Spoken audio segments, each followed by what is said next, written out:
I went to the doctor today to get my prostate checked. It was very odd. I can't explain it, but when he had his finger up my ass, at the same time, he had both his hands on my shoulders. Grab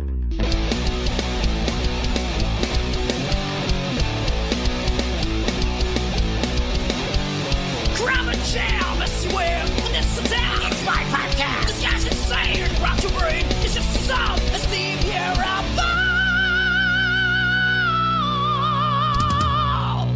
Schmack 'em a gob, everybody. How y'all doing? It's another Vieira Vault. And, oh man, this is a good one. This week I have none other than Mr. Aaron Camero. What's up there, Aaron? Oh man, Ralph, it's so awesome to be on the show with you this time because we're going to be talking about my all-time favorite artist. Everybody knows me. Everybody knows we're talking about Ace Frehley tonight. And if you're going to talk about Ace Frehley, I'd be disappointed if you went to anybody besides me. Oh, you know I can't. Well, I came to you and Chris. But Chris, I hear right now he's still planning a Rockin' Pod, the next one. Right, yeah, he's on the case already. He's a busy guy. What's that? He's a busy guy. You know it. He's one half of the Torpedo Dudes. That's right. Yeah. If you don't know, I'm from the Decibel Geek Podcast, but we've got a VIP program where my co-host Chris and we do a show called the Torpedo Dudes, and it's just us. It's if we did a Kiss podcast, that's what it would be. It's a lot. And you got a lot of people listening to that one? Yeah, we got a few. You know, we've done a couple of episodes already. We just did a review of like a retro review of Sonic Boom. Oh, that was hit and miss, but it was fun to talk about. You know, it's part of the whole. So yeah, just so everybody get everybody up to speed. I know most of you know, but if you don't, you definitely got to check out Decibel Geek. It's one of my favorite podcasts. I've been on there a couple times, and I thank you for that. And it's always a lot of fun. So definitely check out what's your latest episode? Oh, wait, don't say that, Aaron, because I'm so backlogged that this episode won't be up for like a month or two, you know? Oh, okay. So let's just say the latest episode kicks ass. Well, whichever one it was fucking awesome. Yeah, I heard it. It was great. I guarantee it. So yeah, we're gonna talk about the solo albums that Ace Frehley has released. Not only what he released after he left Kiss, but we're gonna start all the way at the very first Ace Frehley solo album from 1978. Now, Aaron, I don't know if you're gonna agree with me on here, but I think the 1978 Ace Frehley solo album is the best album that has the Kiss logo on it. I'll go one step further than that, and I've said it before, and I stand by it right now. Ace Frehley's 1978 solo album is the greatest album ever released, ever. Whoa. All right, you beat me there, but still, we both agree it's the best one with the Kiss logo on it. Oh, yeah, totally. I think so.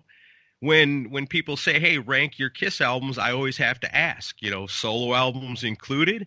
And if they say, yeah, solo albums included, then when I turn in my list, they go, what? You ranked Ace Frehley's solo album as number one of the Kiss albums? I say, hell yeah. It's the best. What the hell are you questioning me for? Have you heard the fucking album? Yeah, to me, it's if I've got thousands of CDs, if I had to get rid of them all and could only keep one, or if I had to, the almighty power came down and said, you may only listen to one album for the rest of your days, that's the one I'd pick. I mean, to me, personally, from my own point of view, it's such a nostalgic album because when I was really young, I discovered it along with the other solo albums, along with the other Kiss albums. And that album just musically was what was my favorite, even when I was a young kid. And so then growing up, being a huge Ace Frehley fan, it's almost to me like I'm a Kiss fan, but my fanness for Ace Frehley almost overpowers Kiss. So if I said, list your top 3 favorite artists of all time, I'd have to say, well, how does it, because I want Ace Frehley, but Kiss, but I got to have Ace Frehley #1. And to me, that's an album I just can't live without. I hear you, man. And now, go way back when you were a kid. How did you discover Ace and Kiss? Was it other than the solo album, or was it something else? For discovering Kiss, it was my Aunt Pam had double platinum.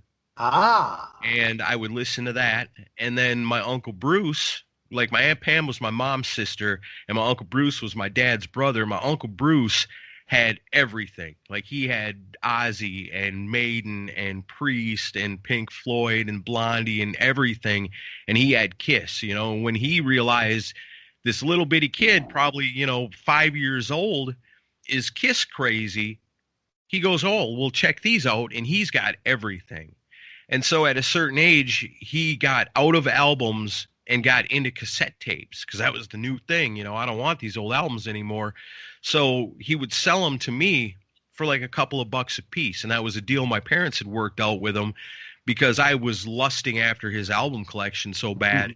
And they wanted to show me, how to earn something, so I'd have to do extra work to earn extra cash, and I would spend it all on my Uncle Bruce's albums. But to start it all off, he came and brought me all the Kiss records. But when I was a little bitty kid, I was asking for Kiss records for Christmas. My parents one year for Christmas got me the little toy plastic Kiss guitar. Yeah. And I'm talking like, maybe 5, 6, 7 years old.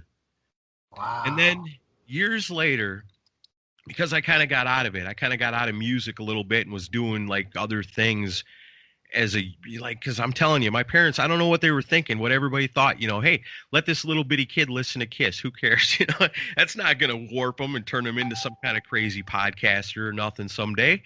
But they did. But I got out of music for a little bit and I got out of Kiss, and the albums kind of sat up on the shelf in my closet. And I went to a thing called Saturday School. It was like the Lutheran version of like Sunday school. Mm-hmm. And one day the preacher is in there and he's got the pamphlet from the brothers in Minneapolis that were talking about, Satan, the satanic panic, all that stuff, and how music is bad and evil. And so the teacher, the preacher is going, okay, kids, what kind of music you listen to? And one kid up here would say, some pop band. He'd look in his little pamphlet and go, no, I don't see nothing here. And they're going, list, Duran Duran. Nope, nothing on Duran Duran. And he gets to me, and I'm thinking, well, I don't know. And the first thing that pops into my mind was the Kiss records up on the shelf in the closet. Knights in Satanic Service. Yeah. So I go, yeah, I like Kiss. And he goes, oh. Because they got a whole chapter in his pamphlet, Oh, and it was like I set it all off. But it was the reverse of that. It was like after I heard about all this stuff, what's the first thing a young preteen is going to do when you hear that? I'm going to run my ass straight home and pull them records down off the shelf and throw them on and be like, wow. Yeah. Now I understand. More intriguing. When I was a little kid, I just liked the music. I didn't know what any of it meant. Was when you first were listening to Double Platinum as a little bitty kid, was it new at that time or was that years later? Let's see. I was born in 75, so I would have made me about 3 years old. So I bet you it was probably maybe a year old because my Aunt Pam had it, and to her, it would have been current. Okay. It would have been something new to her. So yeah, we're real close, if not. A lot of people, including myself and you, Double Platinum was my first Kiss album. You know, I've said this many times. It was a friend of, I'm sure I've heard Rock and Roll All Night. I heard Beth, but it didn't resonate with me. What resonated with me was my friend played me I Want You from Rock and Roll Over. Yeah. And I fell in love, so I ran out to the store to buy Rock and Roll Over. They didn't have it, but they had Double Platinum, and Double Platinum had I Want You on it. Yep. So that was my first Kiss album, and I'm old. It was brand new. I was like 12, and I don't remember when. I'm sure I bought the Ace Frehley soon after because I fell in love with New York Groove. And I heard that song. Oh, I need to get this album. So, but Double Platinum was not only like my gateway to Kiss, but it was my gateway to everything I own in my man cave now. Because that album, Double Platinum, really intrigued me with hard rock, where it wasn't only Kiss I was looking for. I discovered, I went out and found Blue Oyster Cult and Black Sabbath and, anything that was hard rocking. I did it to that, but then I got the solo album. So when you heard Ace Frehley's solo album, the greatest album in your catalog, do you remember when that was? How old you were? I must have been probably about 12 years old, I bet. And you had it. You 12. bought it.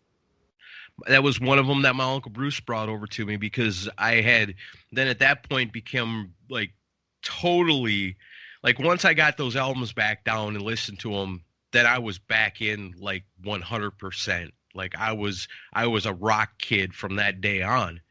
And so then because I basically became obsessed with it, my Uncle Bruce brought over some records for me and the solo albums were in there. And so these albums were always around, when I was a kid. I listened to them constantly.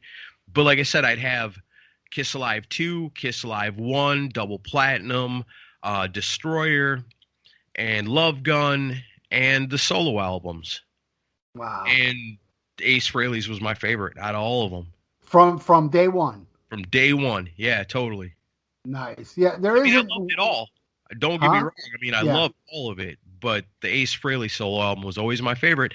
And I don't know. I was just young. I didn't know nothing about music. All I knew was what I liked to hear.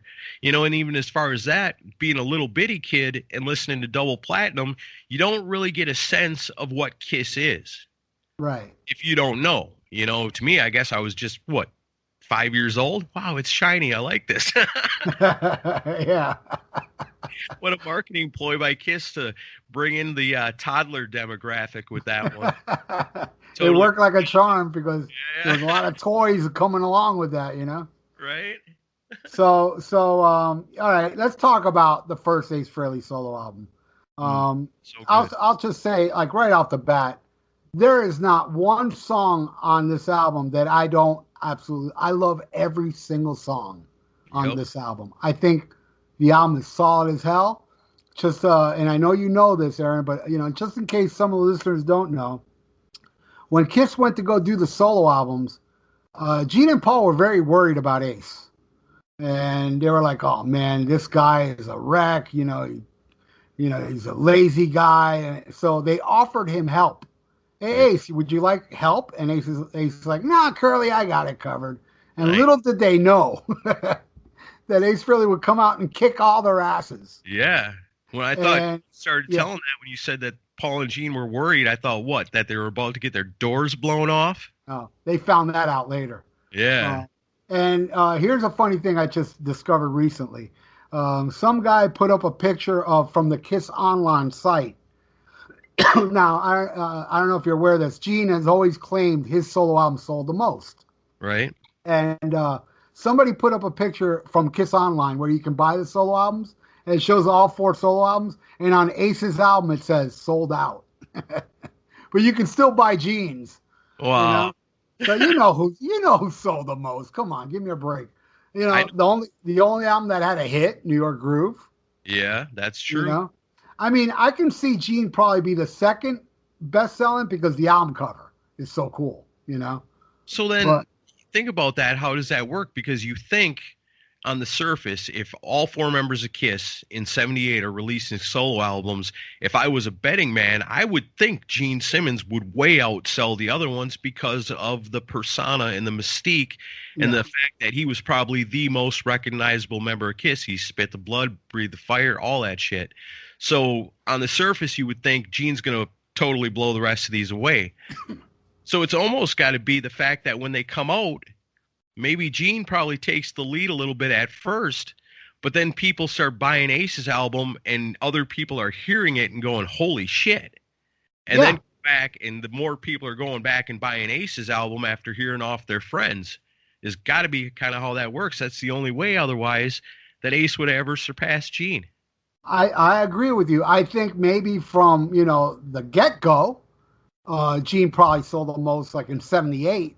But I think it all shifted once New York Groove became a hit. I think that's when Ace started selling more, but which was around that time. So maybe, for a month or two, Gene was selling more. But in the end, man, and then through the years, come on. I mean, and I'm talking about something as recent as like, I don't know, 10, 20 years ago, Gene wrote that book, Kiss and Makeup, I think it was called, or something like that, that he says in the book, I was slightly ahead of Ace. You know, he was still saying it, you He know? was slightly ahead. Yeah. But, you know, 20 years ago, I'm sure he was not, Ace wasn't even slightly ahead of him. He was way ahead of him, you know? Yeah, Because especially in the quality department. yeah, man. So, I yeah, mean, as far as the solo albums go, I always got to give Paul Stanley credit because he put out probably a way better record than I would have expected out of Paul Stanley, and probably easily the second best of the solo albums. But man, Ace Frehley's album, I think even today, with most Kiss fans, even the ones that are just Paul and Gene nut swingers, they got to tell you that Ace has got the best album out of the four. I say 9 out of 10 of them. There are still some that'll say Paul's is the best. Yeah, You true. know, I think even Chris Czynszak thinks Paul's is the best. If I'm not yeah, mistaken. yeah, countercultural.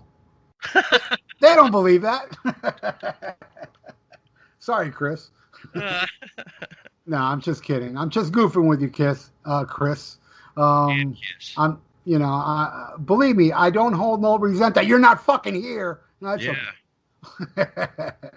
No, I love Chris. He's He a good told guy. me, Ralph told me that he asked Chris if we could come on, and I said I'd do it. You know, I don't need no help to talk about Ace Frehley. Yeah. But hey, Chris, you're invited on the show in the future. Just pick a subject. Yeah, he's got free reign because, you know, just to get off the subject a little bit, you and Chris treated Ian and myself so good in Nashville. We always had such a good time after the expo. We'd go to your houses.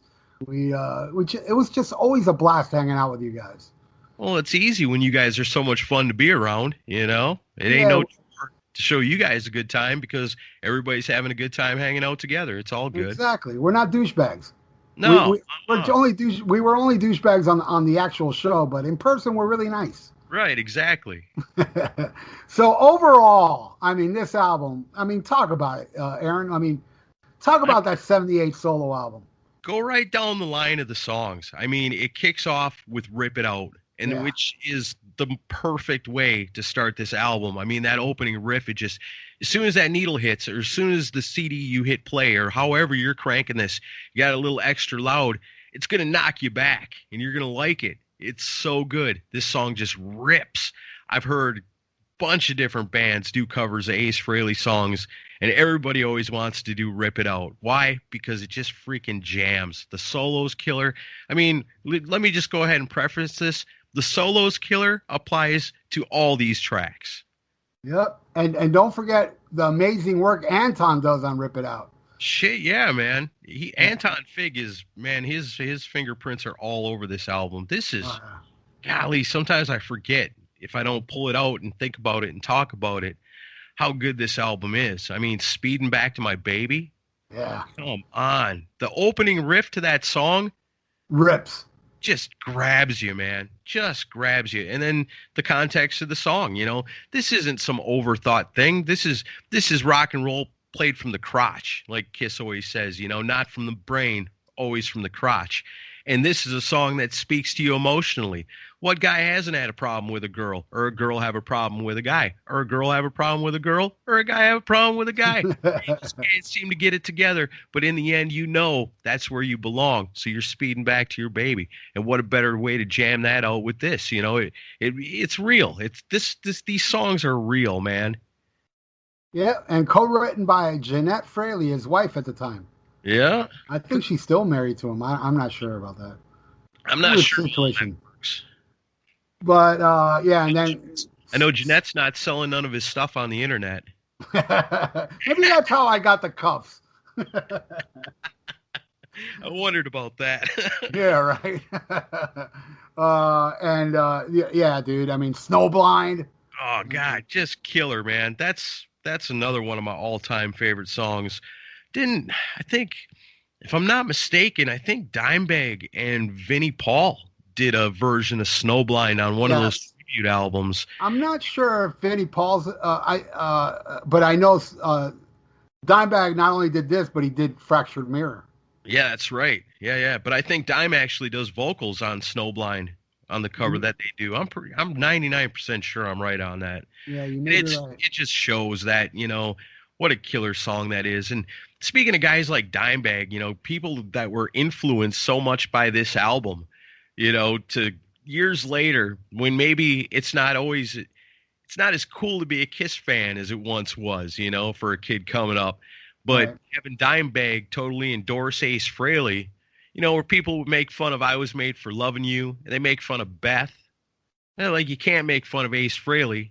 Dimebag Darrell idolizes him. He's got the tattoo on his chest. The album cover tattoo.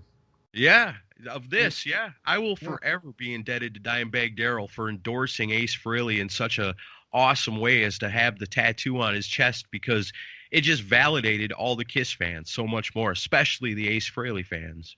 Oh, yeah. God bless Dimebag. Here's to Hell you. yeah. Rest in peace, Dimebag, man. And Ozone. Shit, yeah. God, I Great love song. these songs. A song about getting high. Yeah, it's fun. Again, it's real. This is an Ace Frehley experience put into song. Just like the song before it, Snowblind. This is a night of hanging out with Ace Frehley if it was a song, Yeah. That makes the songs very real. Great guitar work. And I really liked a lot of the acoustic layering on the next track, What's on Your Mind. Yeah. It's just such a great, catchy number. And just the layering of the guitars on that song make it for me. I really love What's on Your Mind. Do you think if Ace Frehley would have saved What's on Your Mind, didn't put it on this, but saved it for years later for Frehley's Comet first album, you think it would have been a hit single? Probably would have been. Because it seems to me like that song is kind of like almost a precursor to a heavier power ballad that would become popular by the time Frehley's Comet was coming out. And I always kind of thought, man, if that song would have ended up on Frehley's Comet, it could have been a hit single. You're probably right, man. Probably would have sold more too. Yeah. And so we flipped the album over to the Russ Ballard hit that Ace Frehley did not want to record. It was Eddie Kramer that convinced him to do New York Groove. Have you ever heard the original version? I have heard the original version. I didn't like it too much. Did you like it? It's not as good. Yeah. It's a little too busy sounding.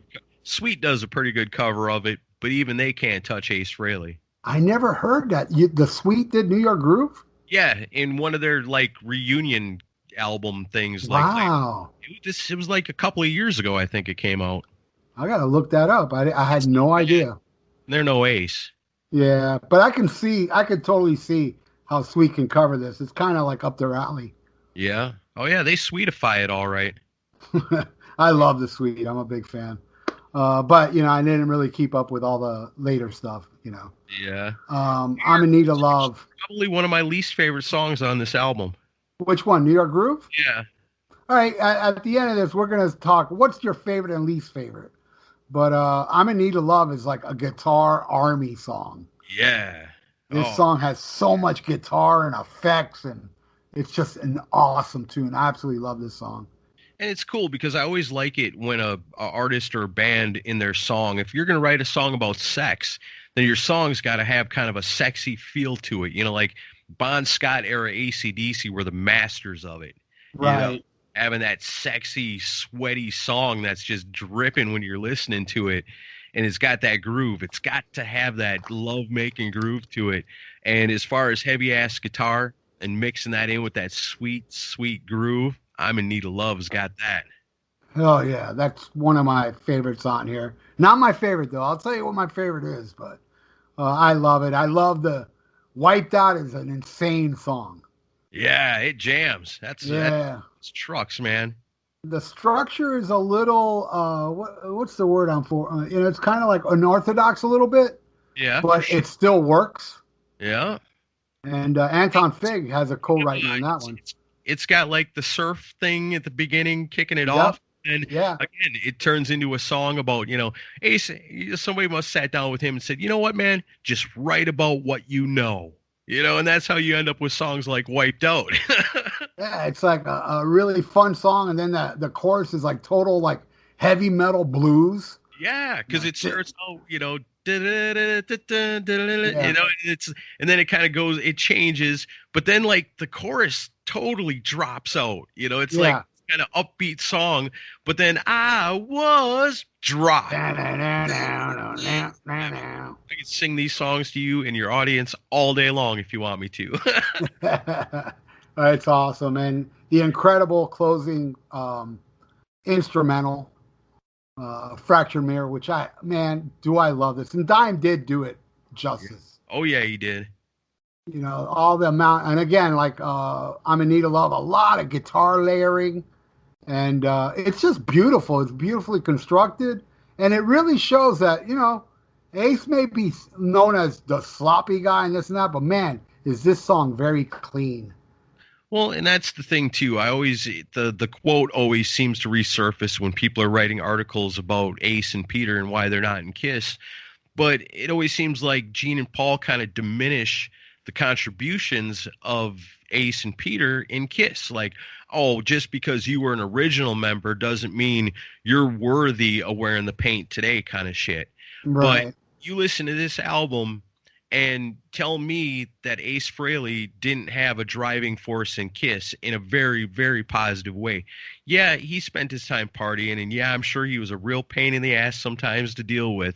But when it came to natural musical ability, because, I mean, he learned playing guitar by listening to Beck and Page and Hendrix and guys like that, and just tried to figure it out for himself. And in doing that, you know, he had the basis of where he was trying to get, but he created something that was completely unique to his style of playing, his tone, his style. You know, he's never going to be accused of being an Yngwie Malmsteen, but as far as style and feel, Ace Frehley even blows Yngwie away.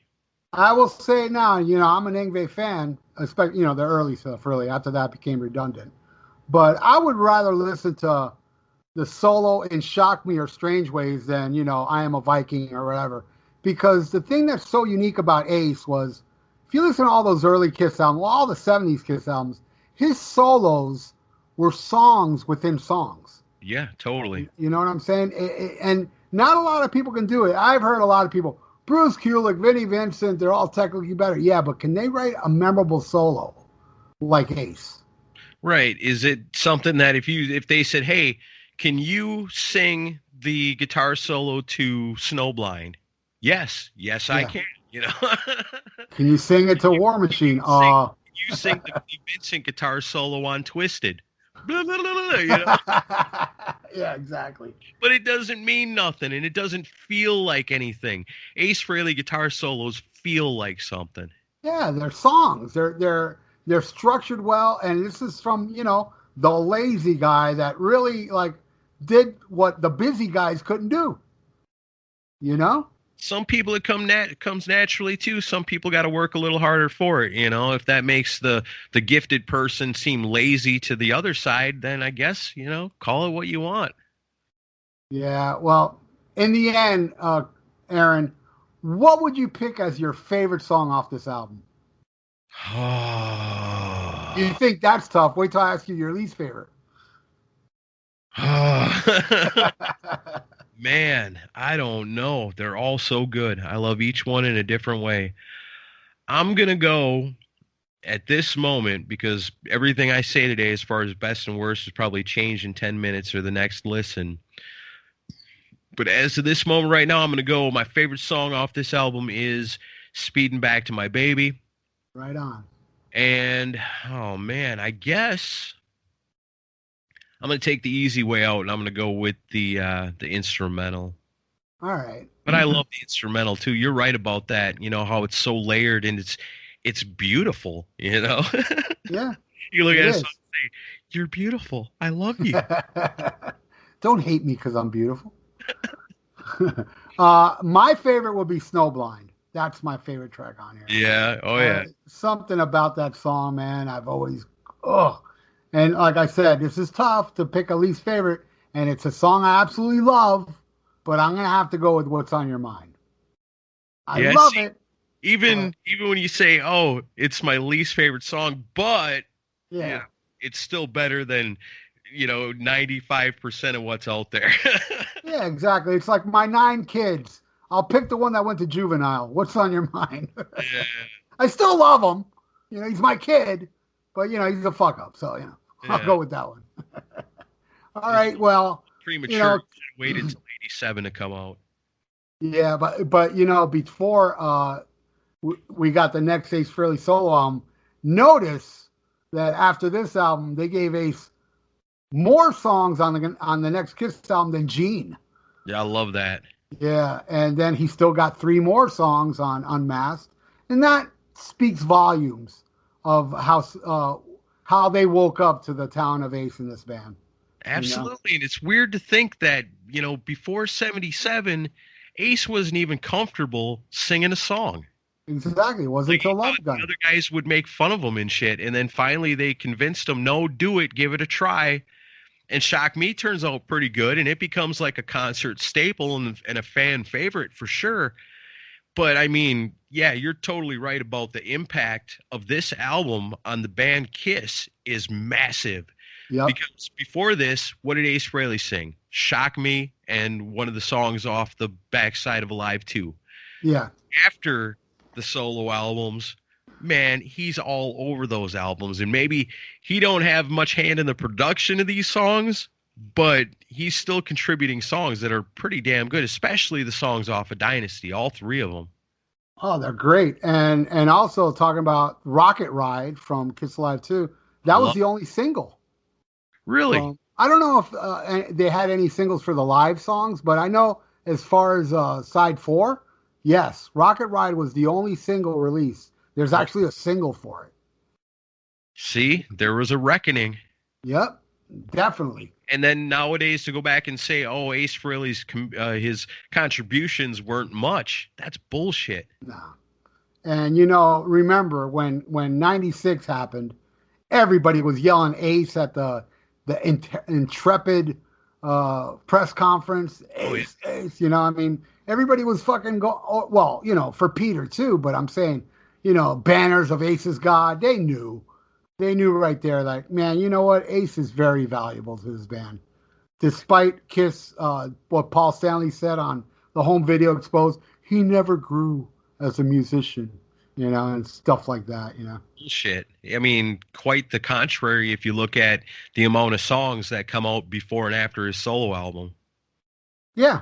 And also, it does have to be brought up that Ace Frehley is the only member of Kiss to have the most successful solo career. Gene released Asshole, Paul released Live to Win, didn't really do much.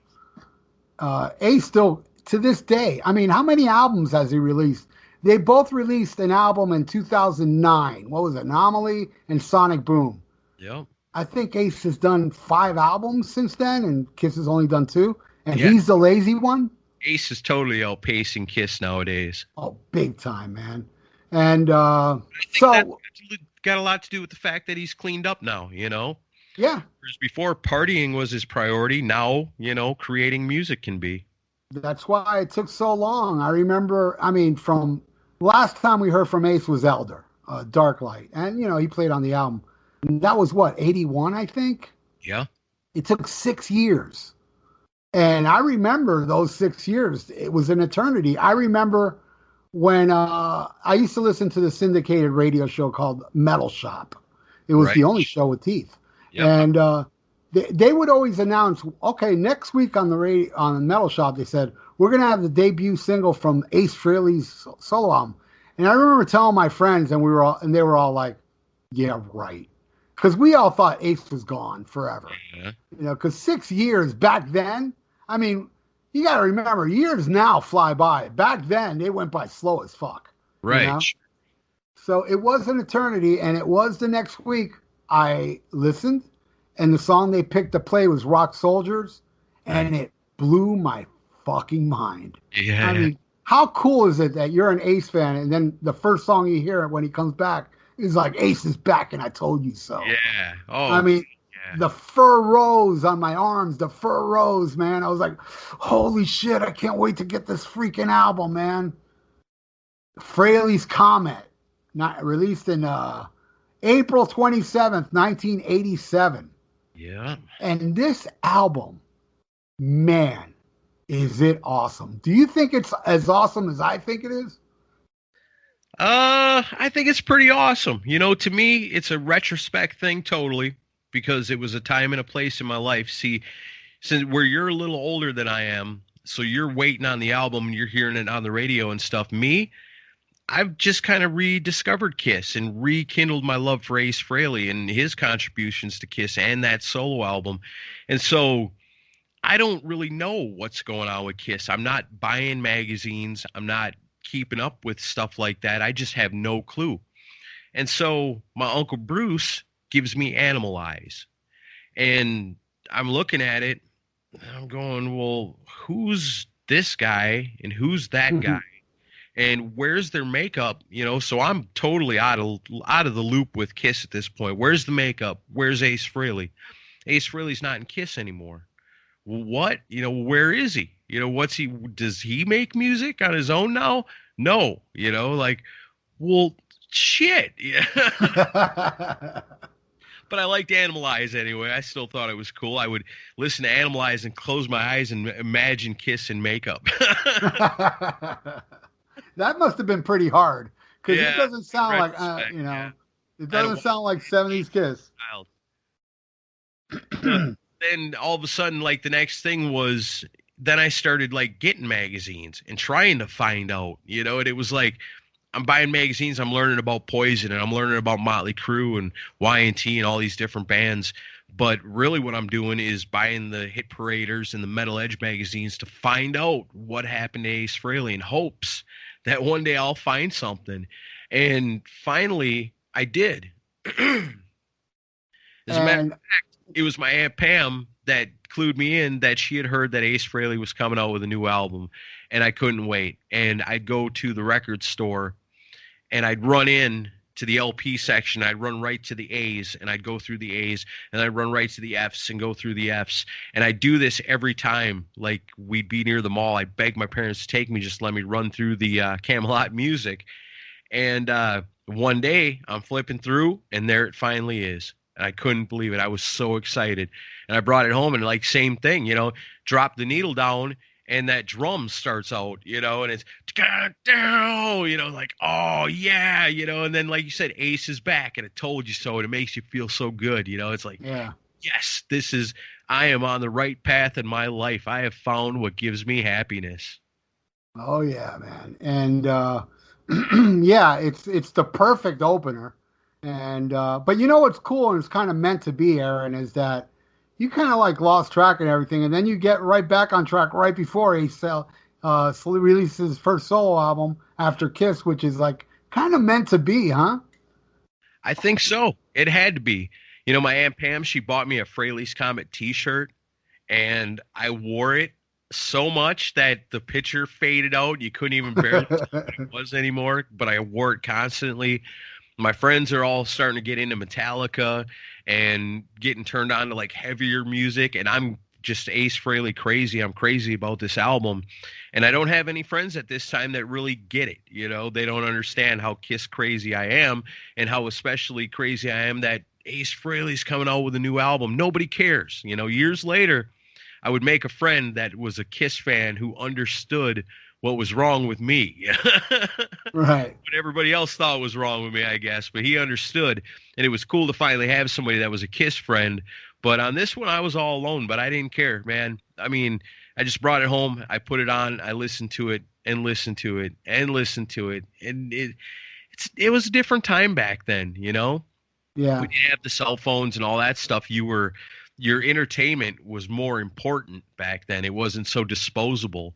This was one of the most important things that ever happened to me in my life, was the day that Frehley's Comet came out, and I finally got it. Hell yeah. And it was a great, great comeback album. Awesome. I saw this tour.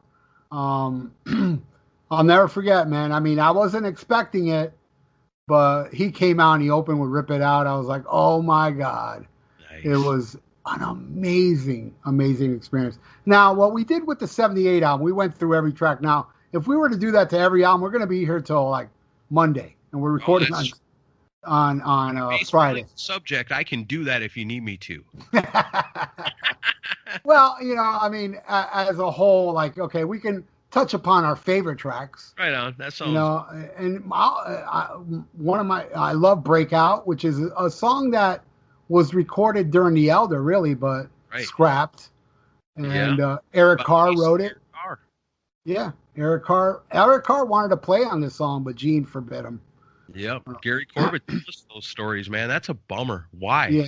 Why be so petty?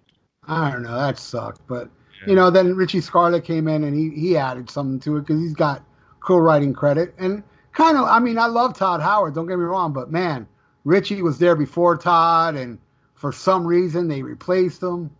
Well, have you ever heard any of those Power Station session songs? I have a lot of demos. Yeah, demos like Other Side of the Coin or something like that. Yeah, I think it's had different names over the years, but I mean it's a bootleg is what it is because they're just demos. But there's songs like Audio Video. I love that song. I wish he would redo that. Like he always does these Origins albums and these covers albums. I'd like to hear him pull that song back out and maybe put it on a new Ace Frehley album. Another one I like. It's kind of goofy, but I like it a lot. Is The Girl Can't Dance? Yeah. It's got that funny groove to it.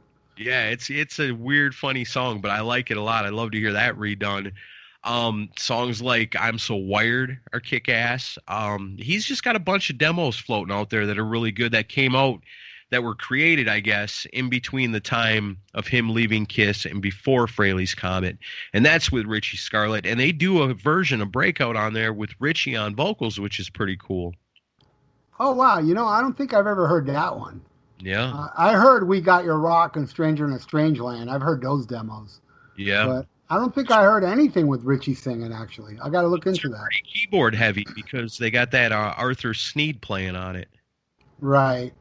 But, I mean, it's a solid album all the way through, but is there like a favorite of yours on this one?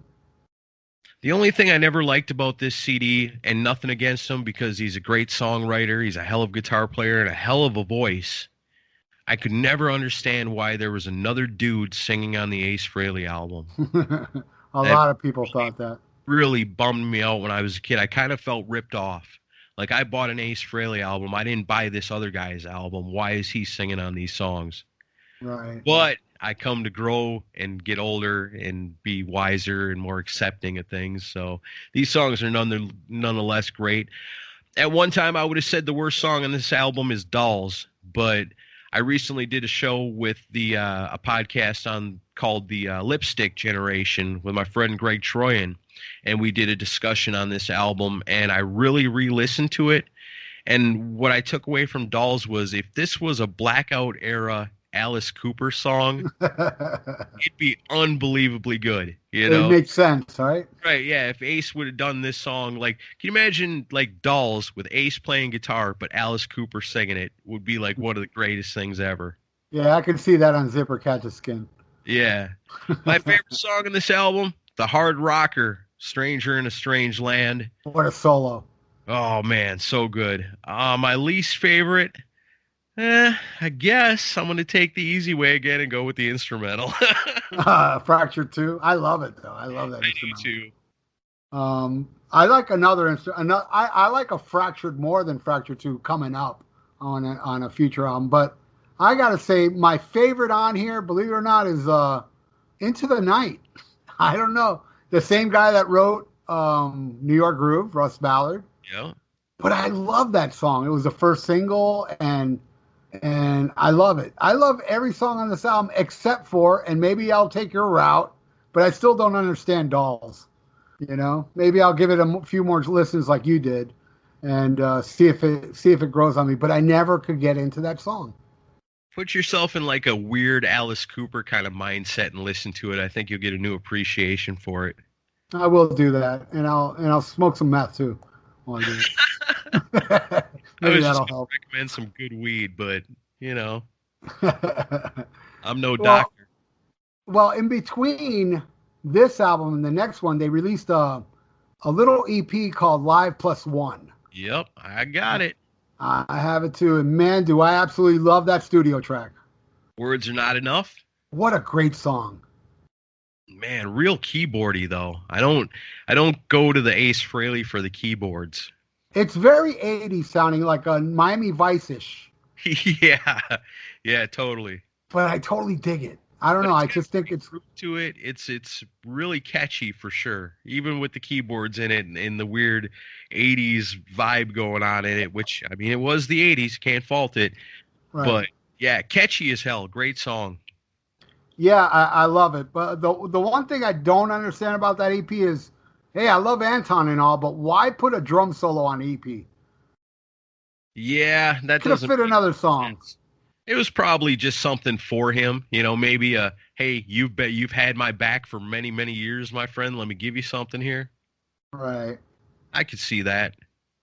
But the next one, I don't know what you feel about the next one. The next one I wasn't too crazy about. I was very disappointed in Second Sighting, which is basically mostly a Todd Howard solo album, I would say. Yeah, Todd and John for sure. Yeah, the Ace is not on it much. Ace wasn't caring now. He's starting. The old demons were showing up again. Wasn't really. We talked to John Regan about this, about how unreliable Ace was at this time, and he had definitely fallen back into his older ways. But yeah, they went in and did a lot of work, and that was probably pretty cool for them. We're getting paid to make a Frehley's Comet album, and Ace Frehley's not even here. But I mean, there are some good songs on here. I like Insane. I love it. Hey, let me ask you this: You're from Miami. Mm-hmm. You know the song "Dancing with Danger"? Yeah, I mean, I know it from this album. What the hell's a cocoa wheel?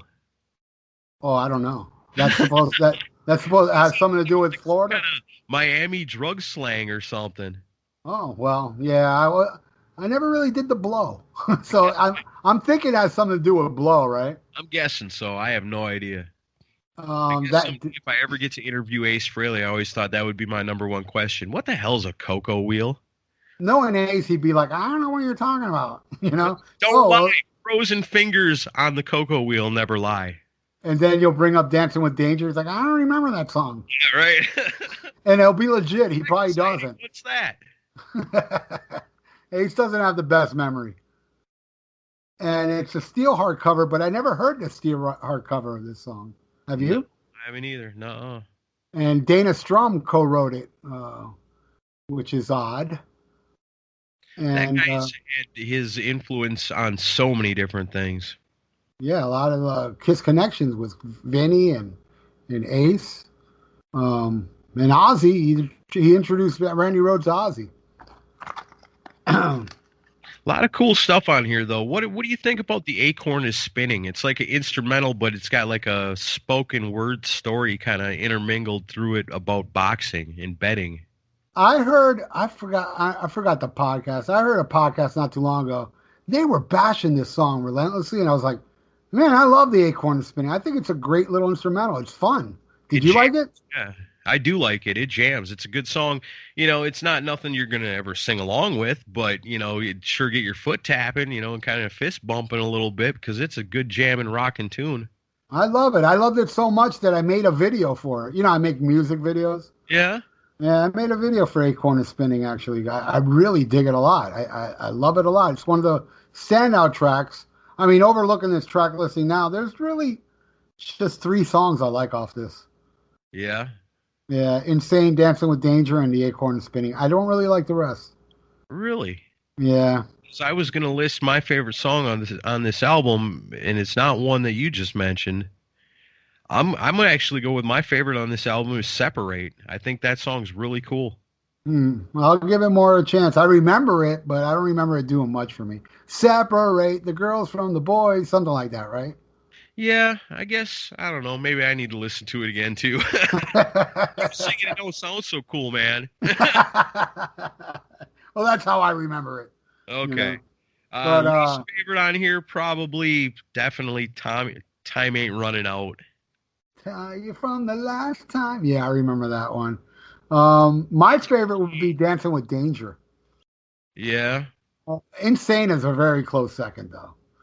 My least favorite is Separate. No, I'm just kidding. I would probably say, and it's not. Well, I'm not going to say this is my least favorite because I don't know. I don't listen to this, so maybe it is Time Ain't Running Out. But I think not Juvenile Delinquent, Loser in a Fight is really cool, and then the chorus is like terrible. Yeah. I like the way they kind of switch vocals in the song, but then, yeah, you're right. The chorus kicks in and wrecks it. Yeah, the rest is really heavy and cool, But, yeah, I guess Time Ain't Running Out. I was looking over all this stuff. It's a really weird album, for sure. Yeah, it was. Being super ass excited knowing that this was coming out. This was right in my era where I was reading the magazines and watching the MTV and keeping up with stuff and trying to learn about new bands and, talking to my friends and trading tapes and all that stuff.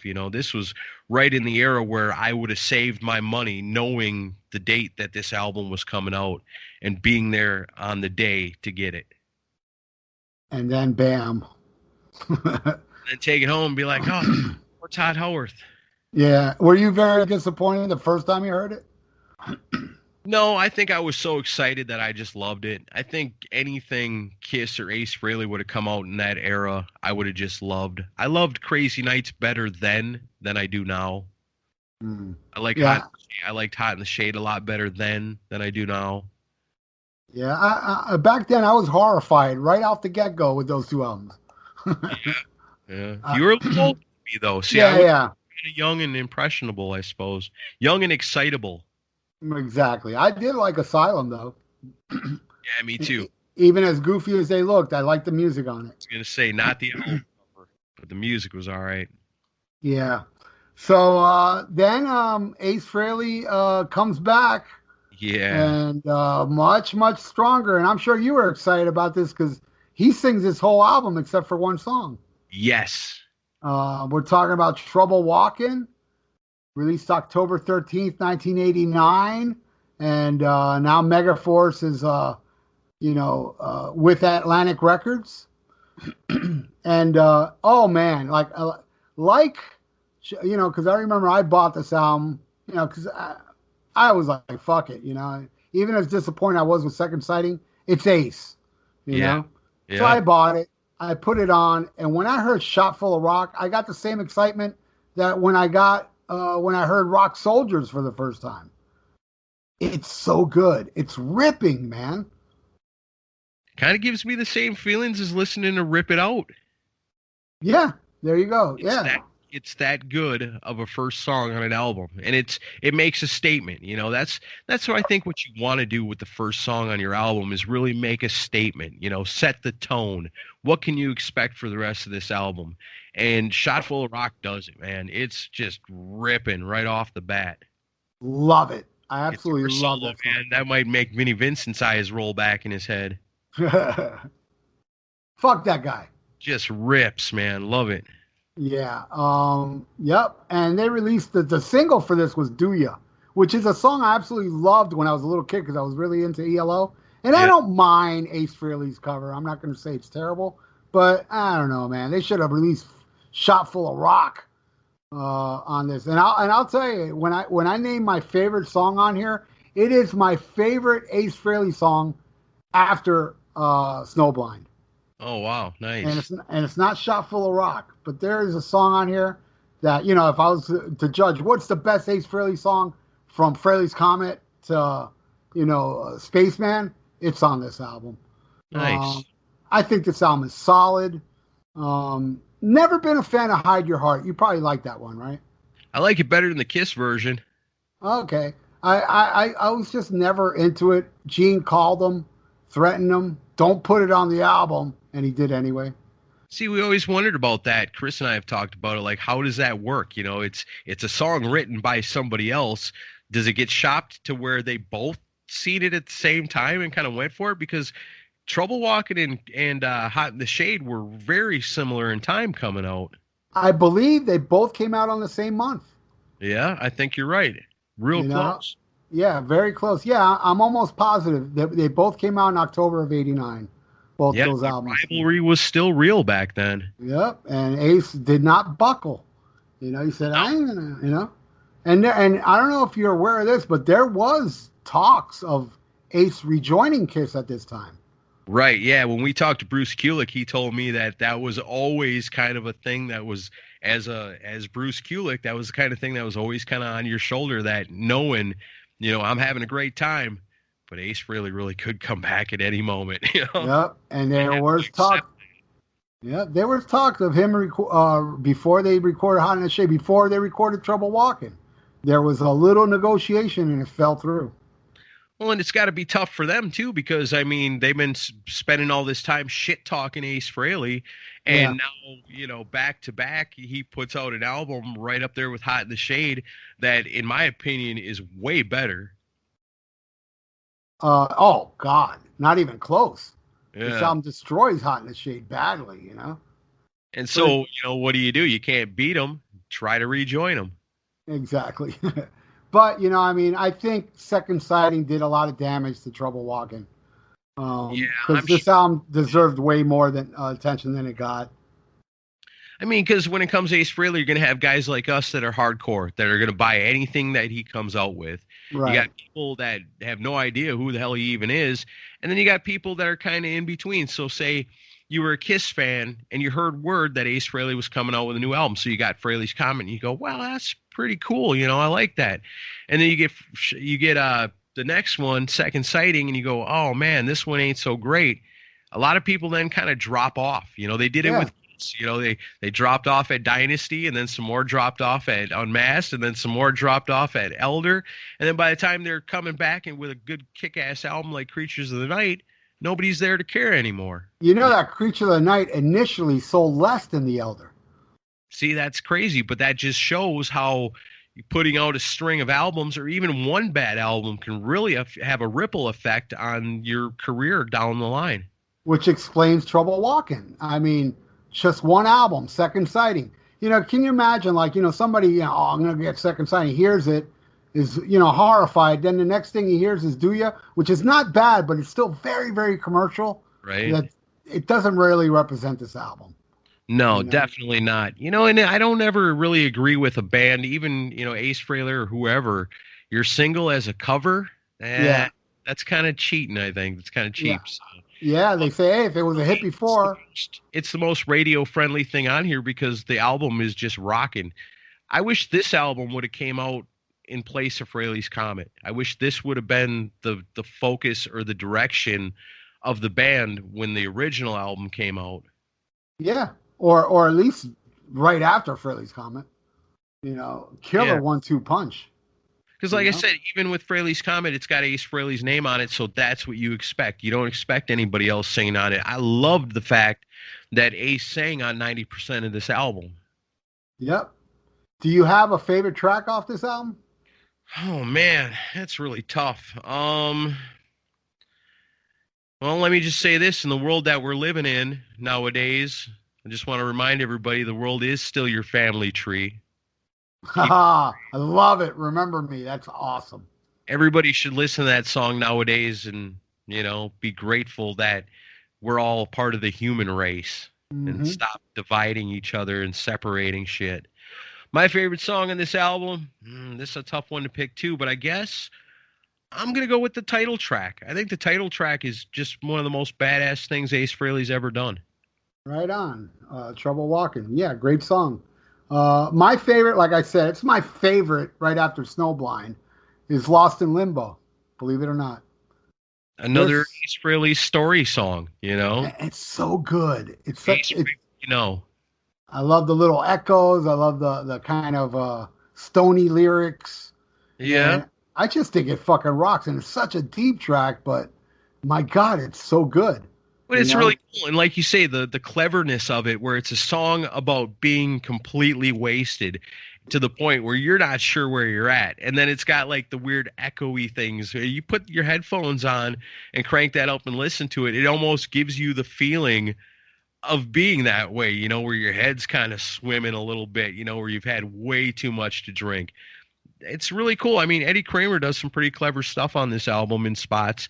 The guitar playing is awesome through and through. I mean, yeah, Lost in Limbo is just killer. I love that song. Well, I just went back. No, Eddie Kramer had nothing to do with Second Sighting. No? No, I don't see anything. Scott McBucci, I think. He was just some guy hanging out while John Regan and Todd Howarth actually produced it. Yeah, Eddie Kramer came back for this one, which shows. I mean, maybe if Eddie Kramer was with Second Sighting, he probably would have slapped Ace around a little bit, you know? Maybe. I don't think anybody can do it, you know, that's a band member. You know, obviously they didn't. I mean, proof is in that album, but yeah. Did you say what was your least favorite off this album? Huh. Oh, man, I guess, Ace really makes it easy for me. I'm going with the instrumental again. All right, that's my second favorite instrumental, actually. I love Fractured 3. It is really awesome. That is the best of the Fractureds, I think. I'm going to go with Hide Your Heart. I just don't like that song. I guess I'm also going to go with Hide Your Heart. Yeah, I'm not a big fan of that. For him. I mean, he does a good job with it. It's cool. I think he does a good job. It suits his voice. He's able to rock it out and he makes the song way better. But yeah, probably the weakest on the album. Yeah. And so Ace Frehley was working on another solo album, but that got scrapped for the reunion. And so from 1989 to 2009, 20 years, we waited for the next one. Mm-hmm. Anomaly. Now, I don't know what you've been out of Kiss for quite a while, and it's like, hey, what is going on with this guy? You know, he's been out of Kiss for a while. You know, Kiss is back to talking shit about him. Isn't that usually the sign? Like when Gene and Paul start talking shit about Ace, that's when he comes back and unleashes a killer album on their asses. Well, Aaron, here we disagree. I was very disappointed in this one. Well, I'm not saying he accomplished it with this one. I'm just saying that's actually what happens. Yeah. But did you like it? Did you like Anomaly? I was so excited that there was finally a new Ace Frehley album out. I'd been waiting for so long. I think there's some really, really great songs on here. But I also think some of it's kind of weak in retrospect. When it first came out, I was really excited for it. I listened to it all the time just because it was the new Ace Frehley album. I mean, Foxy and Free's pretty cool. I really like Outer Space. I think that's one of the best songs. Pain in the Neck, that's all right. You know, it's Ace Frehley, so even if it's just all right, it's better than most bands. I like Fox on the Run. I think that cover's really badass. That's one of my favorite covers that he's done. Mm-hmm. Genghis Khan is kind of a cool, kind of reminds me of the Acorn is Spinning concept a little bit, where it's just a big old instrumental with some weird stuff mingled in. Too Many Faces is a song I dig. Change the World, it's all right, I guess. Space Bear, you know, I do the pro wrestling thing once in a while where I host and, you know, go and have fun and doing it. When I do that, Space Bear is my entrance theme. Oh, wow, cool. Yeah, for sure. Yeah, Little Below the Angels, that's kind of weird. And man, that hello, baby. There's like really great, baby. That part, it's like, what the fuck am I listening to? Yeah, I think it's pretty easy to say that's probably the worst song on the album. I like Sister. It's a Great Life's kind of okay. Fractured Quantum, you know, you got to have the Fractured on there. Yeah. I found it kind of unmemorable. That I can't even remember how that instrumental was. My favorite would definitely be Outer Space. That's mine too. My favorite on here, and definitely A Little Below the Angels is my least favorite. You have a favorite and least favorite? I agree with you 100%. Outer Space #1 and A Little Below the Angels was pretty bad. Yep, and then we wait 5 more years for what I consider one hell of a killer album, Space Invader. Do you like this one? You know, I'm always going to be partial, of course, to the original solo album from '78, greatest album of all time. I swear it's true. And I'm also going to have a special place in my heart for Frehley's Comet because it was, you know, a special part of my life, you know, and Trouble Walking was so damn good. Those early albums are always going to be special to me, but I think song for song, other than the '78, obviously, this is Ace Frehley's best solo album. Thank you. I agree with you. I say after the 78 album, this is my favorite one. Yeah, me too. And I wasn't expecting this after Anomaly. I was like, okay, let's see. Man, did this album blow my fucking brains out. It was so good. Yeah, So right. damn good. I mean, this one again, Ace really seems to be, I know it's true because I see it over and over and over again. He's the king of having a song kick off the album that's going to smash your head. Right. And Space Invader did it. Invader, it's a good ripping song. It's hard and heavy. Back in the 70s when Ace used to bitch that, Kiss ain't, what they used to be. We used to be hard edged and dangerous, and now we got little kids with lunch boxes and shit, and you say, we were a heavy band. We need to be a heavy band again. These albums, especially this one, shows that when Ace is hard rocking, when we see the heavier side of Ace Frehley, that's the best. Yep. I love everyone. I love every song. Some more than others. Some are okay, but man, the good songs. I mean, I Want to Hold You is so good. Yeah. I really dig that one. And have you noticed the song Toys borrows a riff from Watching You? Like, dan. It does a little breakdown, just like Watching You. Now that you mention that, I do. Yeah, I see what you're saying. Yeah, and everybody hated it. What do you think? Because I liked it. The cover of the Joker. I don't like it. I loved it, man. I don't know why, but I like it a lot. See, I don't know. Like, I love most of Ace Frehley's covers, but for some reason, the cover of the Joker just don't do it for me. It seems. Yeah, nobody agrees with me on that one. Yeah, no, you're wrong on that one, I guess. Right. I love Past the Milky Way. I think that one's awesome. Yeah, for sure. Whatever Girl Wants is badass. Give Me a Feeling. Song. Really cool. My favorite song on here, which is tough to pick out because there's so many, but I think I'm gonna go with Inside the Vortex. Love mainly it. Because of for one, it's just a rockin' tune. It's him doing one of the things. Ace Frehley, at this point in his career, he doesn't sing about being wasted anymore. So he's got to go back to his familiar territory and start singing songs about space. And when he does it, nobody does it better. Inside the Vortex has got that awesome breakdown towards the middle of the song, right before it goes into the solo, where the song's just chugging along, and all of a sudden it just like slams on the brakes and goes off a cliff, and then it comes back up with this badass bass groove with Ace soloing over the top of it. That's what I want in my Ace Frehley, is songs like that.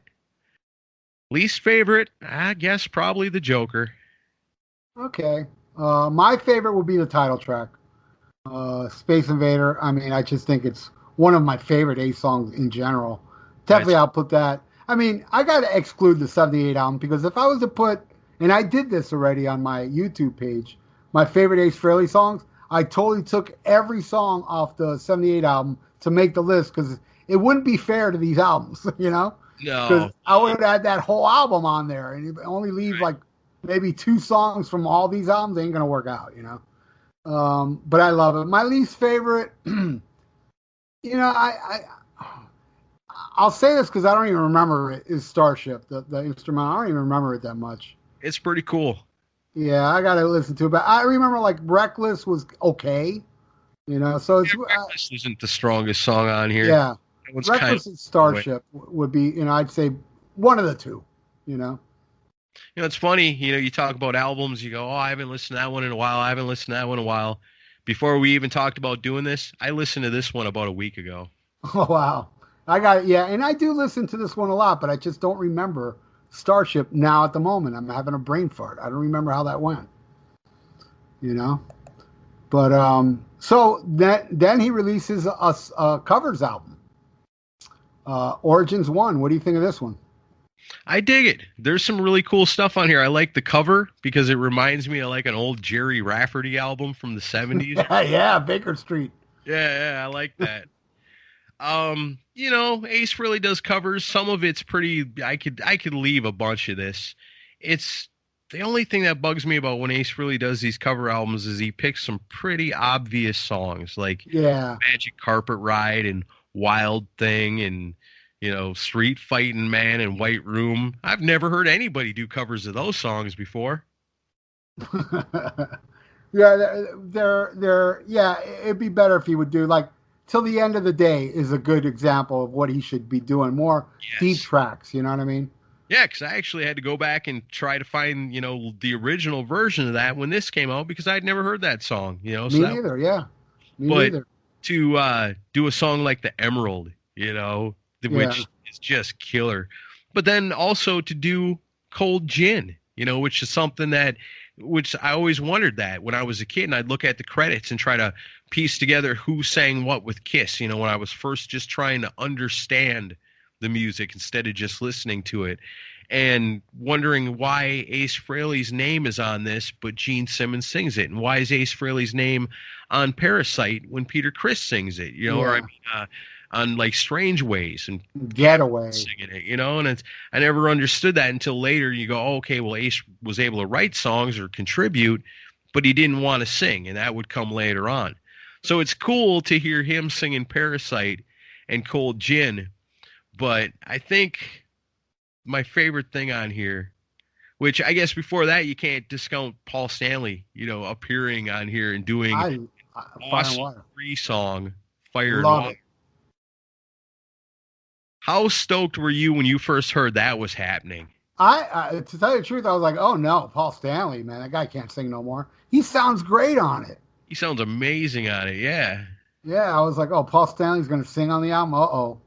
And who would have ever thought that Paul Stanley would ever volunteer to do something with Ace Frehley?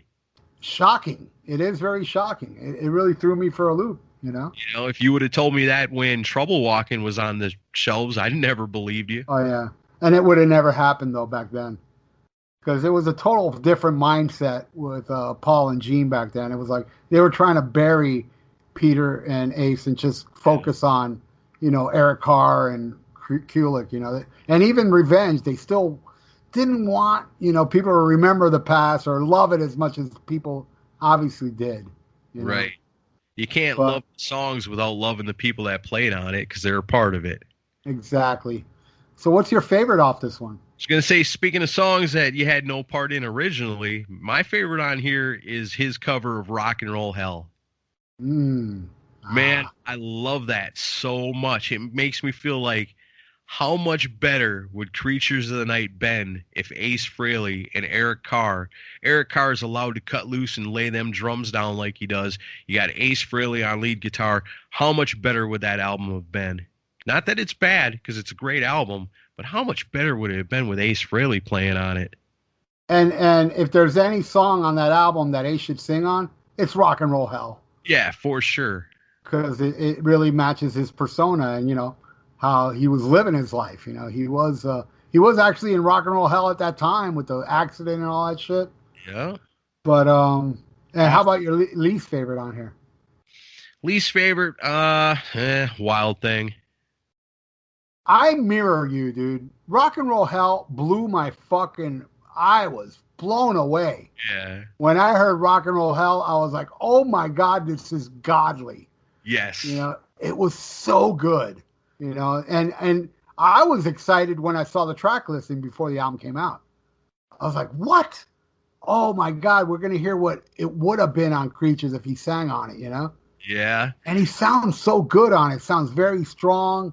And I think it rocks, man. And as much as I love the Creatures version, I like this one just a little bit. Not a lot more, but I like this one a little more than the Creatures version. Yeah, me too. Definitely. Now I want Ace Frehley's Origins Volume 2. I just want it to be songs off of Creatures of the Night and Lick It Up. Yeah, well, I saw the track listing. Did you? Yeah, I saw it. Yeah. It's same as this. You got some songs on there which are obvious, easy ones to do, and then you got a handful of them on there that are probably going to be really kick-ass. Right. But, yeah, well, we will see. And have you heard the 2 songs released so far? I meant to listen to I'm Down before we started recording, but I didn't get a chance to. I don't know. I'm kind of weird like that. I had this talk with Chris. He was talking about doing a review for the new Ace Frehley Origins album.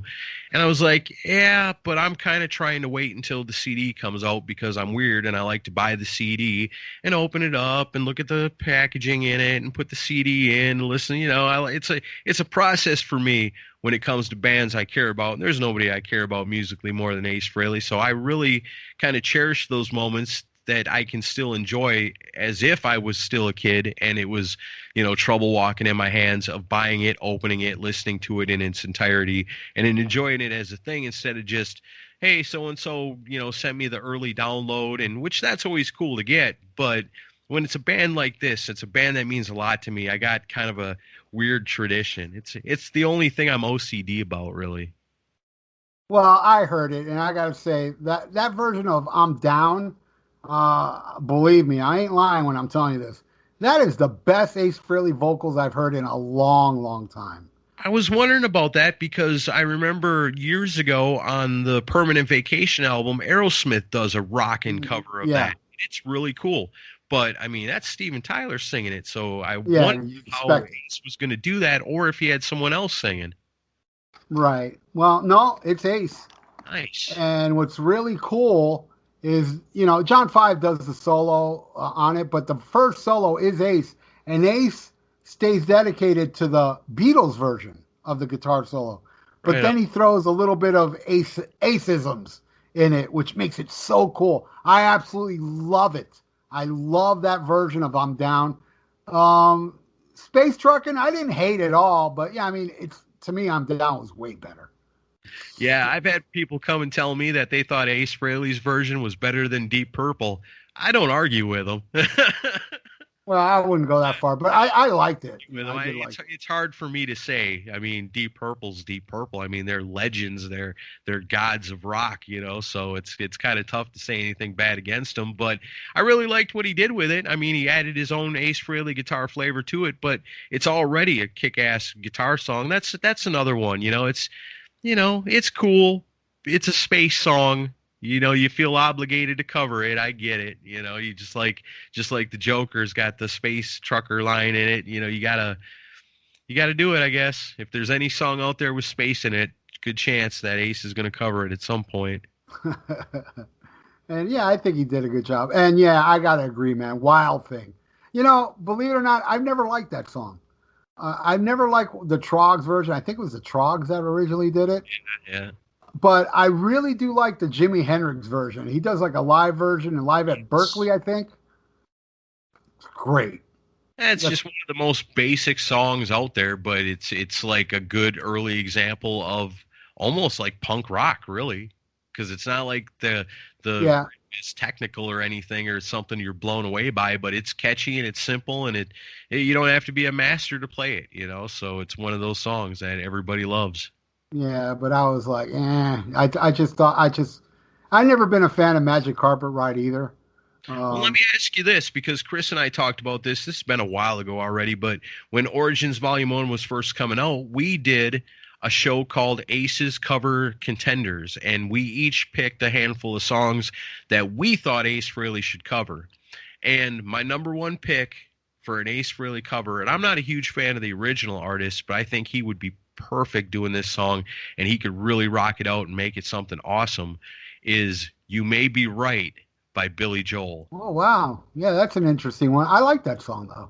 Because I think that would suit Ace Frehley as far as like the attitude and the New York style of that song, and I think it would be a perfect song for him. It just may be a lunatic you're looking for. You know what I mean? Yeah. I like to hear him do Young and Wasted. Look it up. Hell yeah.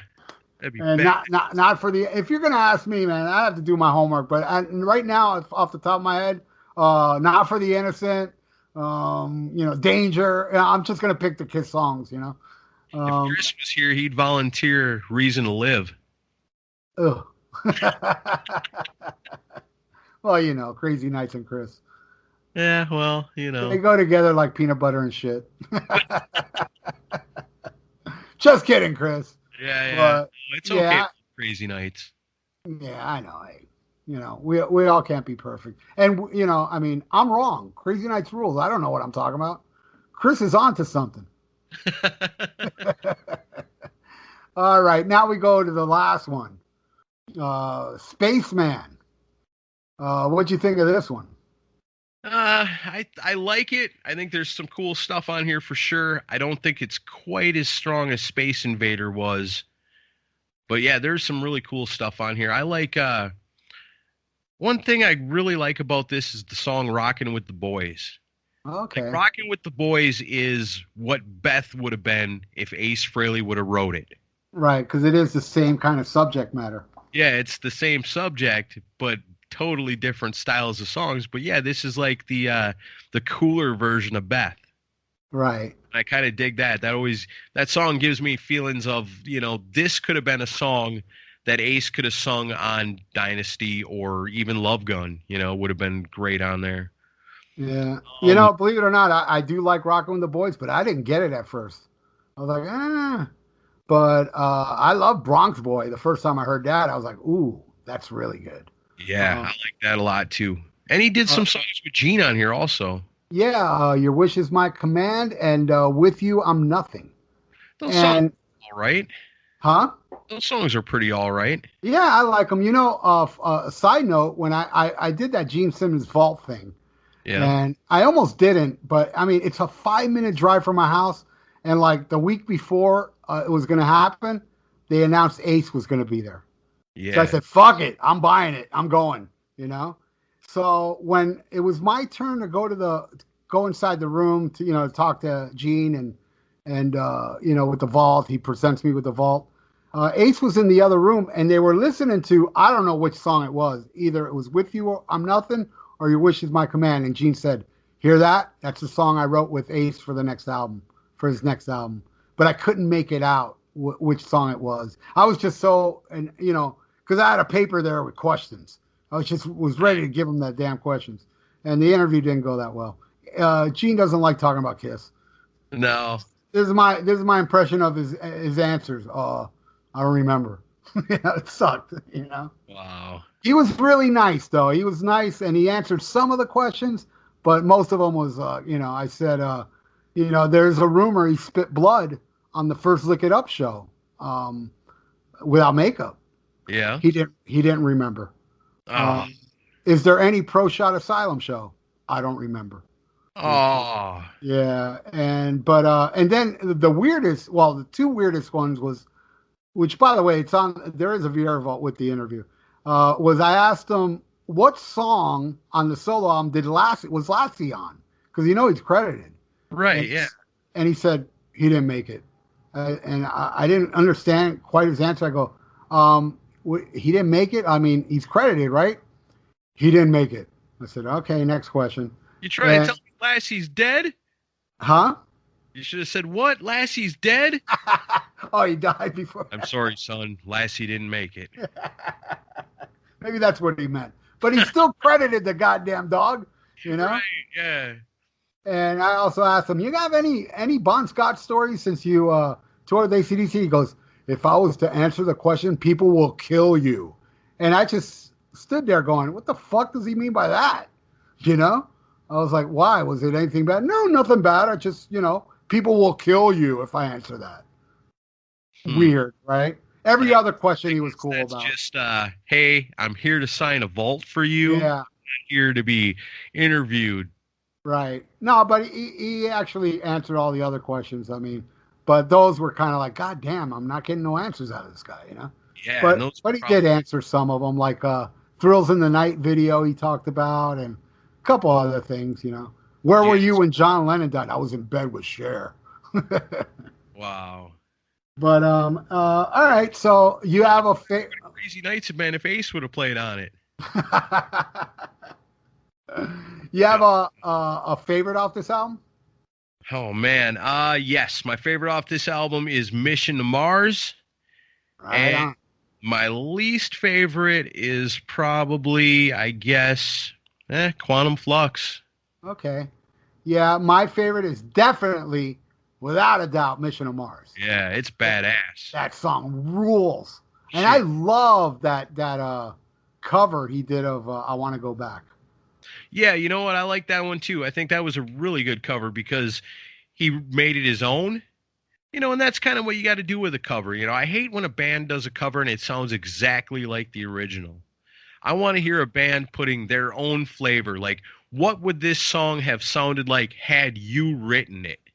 And that's what Ace Frehley does with this, and it's really good. I was nervous when I first saw it. I'm not the biggest Eddie Money fan. I bet you if I gave him more of a chance, I would probably appreciate it more. But that's just one of them artists I just never got into him, but I probably should. When I saw that was the cover on here, I was kind of nervous about it. I didn't think I was going to like it. And then when I heard it, I was like, wow, not only does Ace do a great job on this, I think he makes it even better than the original. Yeah, I love it. I thought that cover was amazing. And he just saw the video one night and said, hey, I want to cover that. Wow. That's how that came along. He was watching VH1 Classics or something. And yeah, I'll have to agree with you. My least song. What's that? You probably heard it and said, well, it kind of sounds like an Ace Frehley song. Yeah, there you go. Yeah. And I agree with you too I agree with you on this album. Quantum Flux is very unmemorable. Yeah, if there was a second worst, I'd probably go with Pursuit of Rock and Roll. Okay, I'd probably go with Off My Back. Yeah. Off My Back's pretty rocking though. I gotta listen to it again. I just don't remember it grabbing me much. Pursuit of Rock and Roll is just kind of like one of them classic name-dropping songs. Yeah, true. Elvis, the Rolling Stones. Yeah. Yeah, I kind of like it. It's goofy, but album. I like it. I did like this album, but yeah, I definitely say it's not as good as Space Invader. Space Invader was very strong. Very strong. 3,000 whoop-whoos later. All right, weeks later, Origins 2 wasn't out, and Aaron, at the last minute, I just hit him up. I said, hey, dude, you want to do the Origins 2 just to fill up the show? And bam, here he is, man. Thank you so much, Aaron. Yeah, we said we were going to come back and do it, and our complete discography discussion would not be complete if we didn't include Origins Volume 2. But the bad thing is you ruined my magic trick. I was gonna say, check this out. About 5 minutes ago, we were talking, and I was getting pretty hammered up. But with the snap of a fingers and a little podcast magic, here I am on a Saturday afternoon, as sober as can be. It's magic. And I'm on crystal meth. Oh, yeah, nice. Well, this ought to be interesting then. All right, so did you get this at did you go to like the Target or something? I did go to the Target. You know, it sucked. I went to the Target and then I got it and I was all happy and I left. And then when I got home, I saw that there was the contest going on where you were supposed to take your picture in front of the Target. Yeah, and you did. And then by that point, I was like, well, screw it. I'm not going back for it. So I never entered the contest. But yeah, I got it was pretty cool, actually, because I think we were talking a little bit last time about how I'm still kind of, set in my ways when it comes to music. I want to support the artists that I appreciate. I want to donate to the fund and get something awesome in return. And so I still like the feeling of being able to go to a store on release day and get the album. It just takes me back to when I was young and music was so good that you did that almost every week, it seemed like. So yeah, on release day, I go to the Target, I walk in, I march straight back to the music section. I go to the CDs and there's a jumbled up mess of just bullshit music that nothing I know of or care of, and I don't see any Ace Frehley anywhere. So I make my way around. I find somebody working over there. He's helping this dude.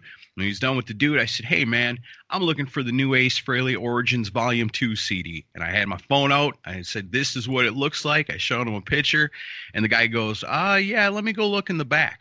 So as the dude takes off, the guy that he was helping looks at me and goes, Ace Frehley's got a new album? I was like, shit, yeah, dude. It's release day today. It's Origins Volume 2. And so he's like, wow, man, that's pretty neat. I guess maybe I'll double back around and see if they got any. So then they come back out and they got 3 CDs. So I get mine. I'm like, hell yeah. Boom, straight to the counter. Because I don't go to Target for anything else. Yeah. So I'm checking out. And this dude comes rolling up. And I said, check it out, dude. Origins Volume 2. And he's like, man, that's awesome. And I think he was going to turn around and go grab one. So you bought one and you sold one. I bought one and I sold one. Not bad. That is awesome, man. So Did you wait to get home, or did you just pop it in your car? No, man, I put it in the car right away. I got a pretty good system in that Camaro, so I can put it in and crank it up. Nice. Aaron Camero owns a Camaro. What a coincidence. I do, a 2000 Camaro. It's a nice car. Nice, man. So when you popped it in, what did you think of the first track, Good Times, Bad Times? You know what? I like it. I think Ace Frehley clearly loves some Jimmy Page, wants to pay some tribute to the man. This is a great song to do it to. I mean, it's the same thing with Ace Frehley. Maybe he could have picked a little bit of a deeper cut, but, at least it's not him doing Stairway to Heaven. Yeah, true. Rock and roll. Or Black Dog. Right, or Black Dog. Yeah, perfect example. I'll take Good Times, Bad Times over that. So that's a little bit deeper of a cut. And I think Ace did a great job with it. He takes that song and he makes it into an Ace Frehley song. You wouldn't know it was Zeppelin if you never heard it before. I like it. Great way to kick off the CD, I think. I absolutely love it. And I already did a review of this on my YouTube channel, and I was saying how I love how he did kind of like the Jimmy Page solo, but he threw a couple Ace-isms in there. Yeah. And it was just so cool. And then some guy, I got to look into this. Some guy left a comment going, "That's not Ace." It sounds like Ace to me. He said it was some other guitar player doing solo. I was like, that makes no sense to me. No, because a lot of times with the Origins thing, if there's a guest player on it, and I got it right here. When it's a guest player, he does a solo along with the guest player. Right, yeah.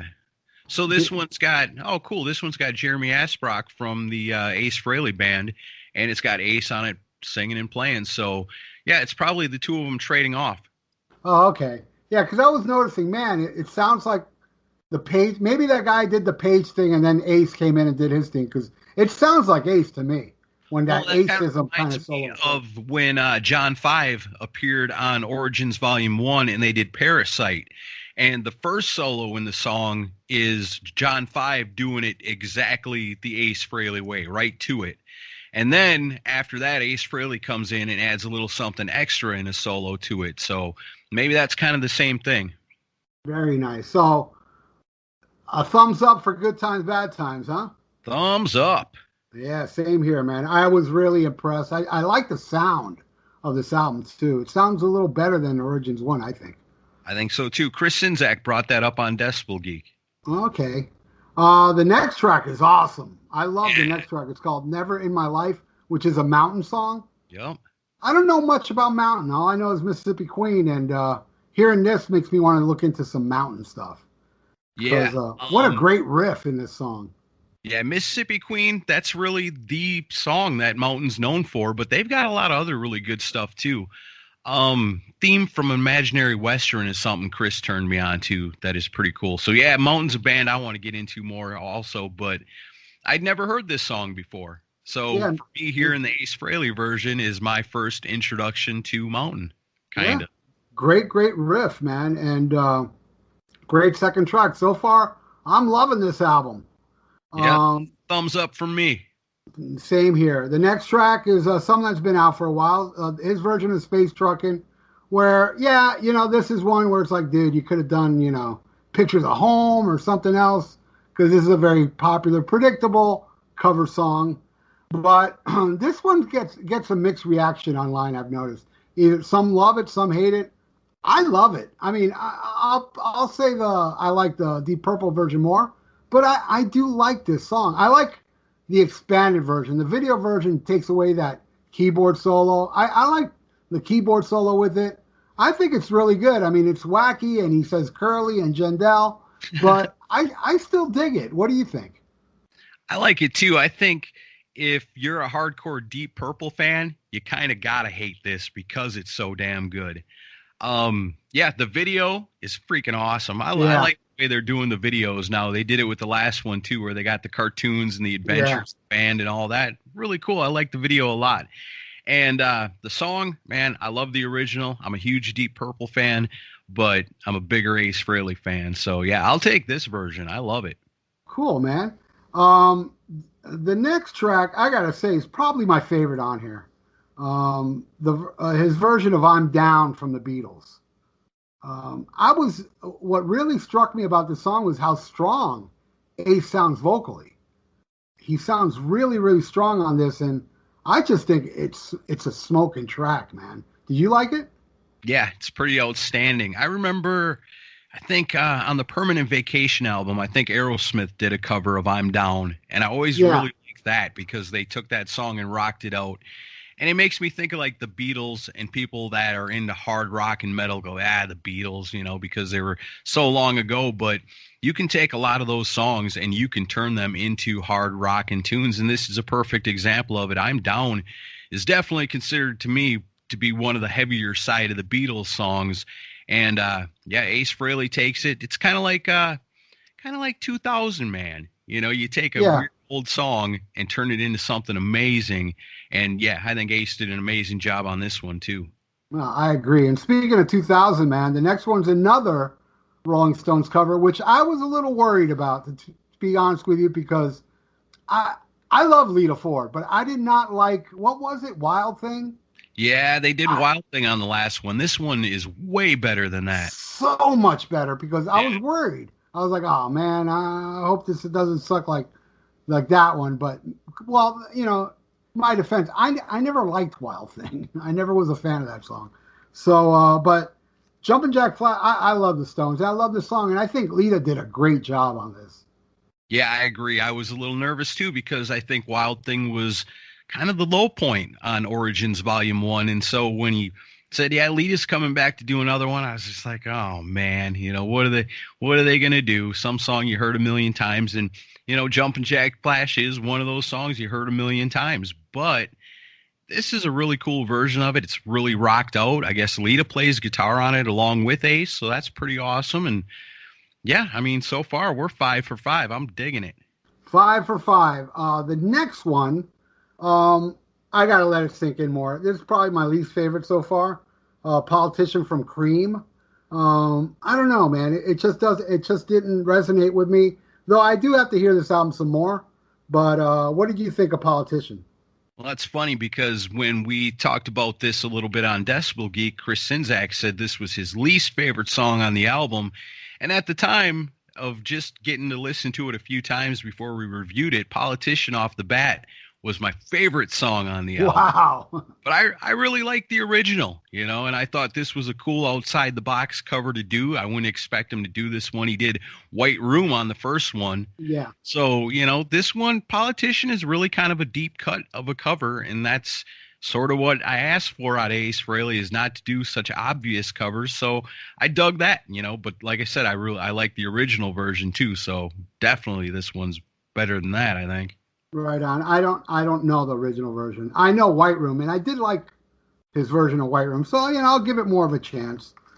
All right, then we go to the Kinks cover, Lola, which Ace did with his ex-girlfriend, and then erased her tracks and have his new girlfriend sing on it. I don't know if you know this, but she's really pissed off about that. That's so Ace Frehley. Yeah. And, I always like this song. I love the Kinks version. I still like the Kinks version more, though I don't think he did a bad version to it. I think it's passable. It's a little more heavier than the Kinks version, so it was kind of threw me off a little bit, but I can't say I disliked it. It's okay. What did you think? I've always loved this song since I was a little kid, like even way before I ever understood what it was even about. Yeah. And, to hear Ace do a rocked out version of it is pretty badass. And Lola, like I said, it's, again, one of those songs, a million bands have probably covered it over the years. And, the new Ugly Kid Joe album's coming out soon, and they're doing a cover of Lola on it. So it's a popular song. Could have dug a little deeper, but I do like what he did with it. Yeah, it's not bad. I'm not slamming it. I'm just so used to the original that I didn't think it was as good. But again, I got to let this resonate more. And an example why I need to resonate this more, because this next track features my all-time favorite singer, Robin Zander. Love this. Yeah, but I'll be honest with you, Aaron. The first couple times I thought it was going to be better, but the more I listen to it, now I have nothing bad to say about it. This was a grower for me. I think I was expecting too much, and for the first few listens, I was like, I was expecting better, because I know the Humble Pie version, but now it has resonated with me. And boy, does Robin deliver. You know what kind of threw me off is that it doesn't have the intro of the Humble Pie version, you know? Yeah. It just goes right into it. So that kind of threw me off, but now I absolutely love it. And man, Robin, man, look, I'm a huge Cheap Trick fan, and there's so many Cheap Trick songs I don't like, but every Cheap Trick song I don't like, Robin's still awesome on it. You know what I'm saying? He's Right. such an amazing singer that even if he can't save a song, he always saves the vocal performance on, I don't care how bad the song is, but 30 Days in the Hole rocks. What do you think? Oh, totally agree with you 100%. This one, I was really looking forward to this. One, I love Humble Pie. Two, man, imagine if Ace Frehley was in Humble Pie, how much more I'd love him. And then three, you got Robin Zander from Cheap Trick, one of the greatest vocalists of all freaking time. I'm excited when I hear about this, just to hear the team up between Robin and Ace, you know, and how that's going to go. And I know they got a great song to do. So, yeah, my expectations for it were pretty high, too. But the first time I heard it, I fell in love with it right away. Totally awesome, man. One of the best tracks on the album. And you know what? We're 8 for 8 so far. Right on. All right. Now we go to track 9. Manic Depression from Jimi Hendrix with Bruce Kulick. I don't know if you noticed this or not, but the Bruce Kulick solo rules. And he does like a lot of what he did on Unholy. You know, kind of dive bomb type stuff. Like Bruce brought like his heaviness in the solo. And I'm a huge Hendrix fan. And yeah, it's kind of a popular Hendrix tune. It would have been cool if he would have done, you know, something like Look Over Yonder, or just something a little more deeper. But I'm fine, and I think this song rocks really hard, and it's just the fact to hear Ace and Bruce trading off solos, it's fucking awesome. Yeah, what a trip that is. If you'd have told me in 1989 that someday Ace Frehley and Bruce Kulick were going to play on a song together, I'd have never believed it. Yeah. Never in a million years. But man, does this come off awesome. Again, like you said, you know, Manic Depression, it's not nothing nobody's ever heard before, but I think what they do with it and rock it up, and the energy in this song is badass. You know, you got two guys that clearly are fans of Jimi Hendrix giving it all they got on this track, and yeah, I love it too. Yeah, it's great. All right, now I have the vinyl in front of me, so now we're going to go to the last side of the vinyl, and a song called Kicks from Paul Revere and the Raiders. Now, the first time I heard this, I didn't recognize the song till it got to the chorus, and I was like, yeah, I've heard this before. And then when I went on YouTube to listen to the original version, and it's good and all, but I think this one's better. I really liked this version. What'd you think? I always thought it was the Monkees that did it, so I guess they must have covered it too. Probably. But yeah, when I first saw it, I was like, Kicks? Wow, he's covering a Monkees song. But that is one of the best Monkees songs, as far coming from the viewpoint of like a Black Sabbath, Kiss, Van Halen guy as I am.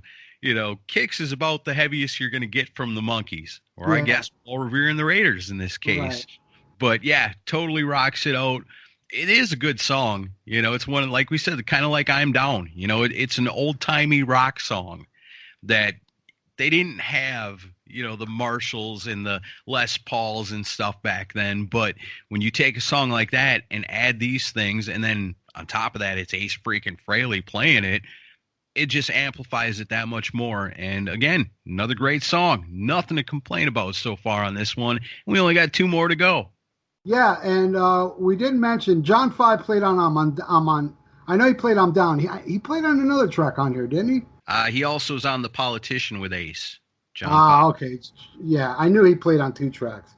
All right, so the next track is from The Animals. We Gotta Get Out of This Place. I gotta let it sink in a little more. I know the song well, and hearing his version, I was like, yeah, I didn't notice too much of a difference, but yeah, this is something, you know, it is a brand new album, so I need to play it more, but I can't tell you this one, like, really grabbed me like what we talked about so far, other than, you know, Politician and We Got to Get Out of This Place. What do you think of this one? Well, you know, like you said, it is another one of those songs you've probably heard a million times. It's a song that always reminds me of being a little kid and hearing it on the radio. Is there a whole lot more you can add to a song like that? Well, you can add Ace Frehley and you can add a Les Paul and some Marshalls, and it's going to sound pretty damn cool. This song always reminds me of like when you're seeing a live band in maybe a club and it's a loose setting and it's friends and all that. These are one of those fun songs that they would break out and just have a blast playing because there's not a whole lot to it. And so I would imagine that's probably why Ace picked it. And I think that's probably why Ace picked a lot of these songs, just because they're just fun songs, and that's something else you hear in this album is the fun of it. You can't take it all that seriously because it's a covers album, but so far there's nothing on here to hate. There's only one track left, so the only thing left is to love. But it's fun is what it is. Is it groundbreaking? Nah, but Right. It's a lot of fun. A little side note, though it's not released on anything, on any B-side, it's probably a very hard, well, you probably can hear it on YouTube. Overkill covered this song. And it's on none of their, albums or B-sides or nothing. It just, I don't know where my friend, because I got it on a burned CD back in the late 90s or early 2000s, and they've never ever released it. It's probably on YouTube now, but yeah, that's a quick note for you Overkill fan. They actually did cover this song. That's awesome. I am an Overkill fan, and I did not know that. I'm going to try to find it. It should be on YouTube. All right, now the next one is a little confusing to me because it's labeled as a bonus track, yet it's on the CD and vinyl. If it's a bonus track, it's going to be on one or the other. You know what I mean? Well, that's the funny thing about when I went and bought this CD, and I went to Target because I figured they must have it because there's a Target exclusive. So they got to have at least one in stock, right? So I went there, and when I got it, I'm trying to figure out, okay, what's the difference? What makes this special different than the rest? So I flip it over, and I look, and it says She bonus track. So I go, okay, awesome. That's what makes this one better. But then it turns out, no, She is on all of them. The difference is on the cover, how it's got him front and center, and then it's got like on the different, I guess, floating pieces, they got different pictures of Ace throughout the years playing, right? Right. The Target exclusive, the little bitty Ace Frehley in the background, all the way to the right-hand side bottom. In the regular version, he's just holding his guitar. In this version, he's blasting his guitar. Yeah, I'm looking at the vinyl, and it looks like sparks coming out of the neck. Right, yeah. So you got the Target exclusive too then, right? I guess so. E1 sent me this. They must have sent me the Target exclusive. And before we get into the last track, just the fact that there's 3 pictures of Ace in makeup makes you think that maybe he does still own that makeup. You know what I'm saying? I kind of wondered about that because, is he just doing it and they say that's fine? Or, it is, or maybe because the figures are so far away that you don't really see the makeup design. Maybe the costumes aren't trademarked, but the makeup design is. Yeah. Because if you look at it, the Ace Frehleys in the background that are Kiss era, pictures or paintings or drawings or whatever, they're so far off you can't see the actual makeup design. So, but I will tell you this: the vinyl, the gatefold has a bigger version of it, and you can see the makeup. Yeah, I don't know then. Yeah, so Ace has always claimed that he's been leasing it to them, where Kiss claims that they bought it from him. So I don't know, just the fact that I see that on there, because remember the Kiss My Ass tribute album, they didn't have Ace Frehley's makeup on there. That's right. It had the weird gold diamond on the little boy.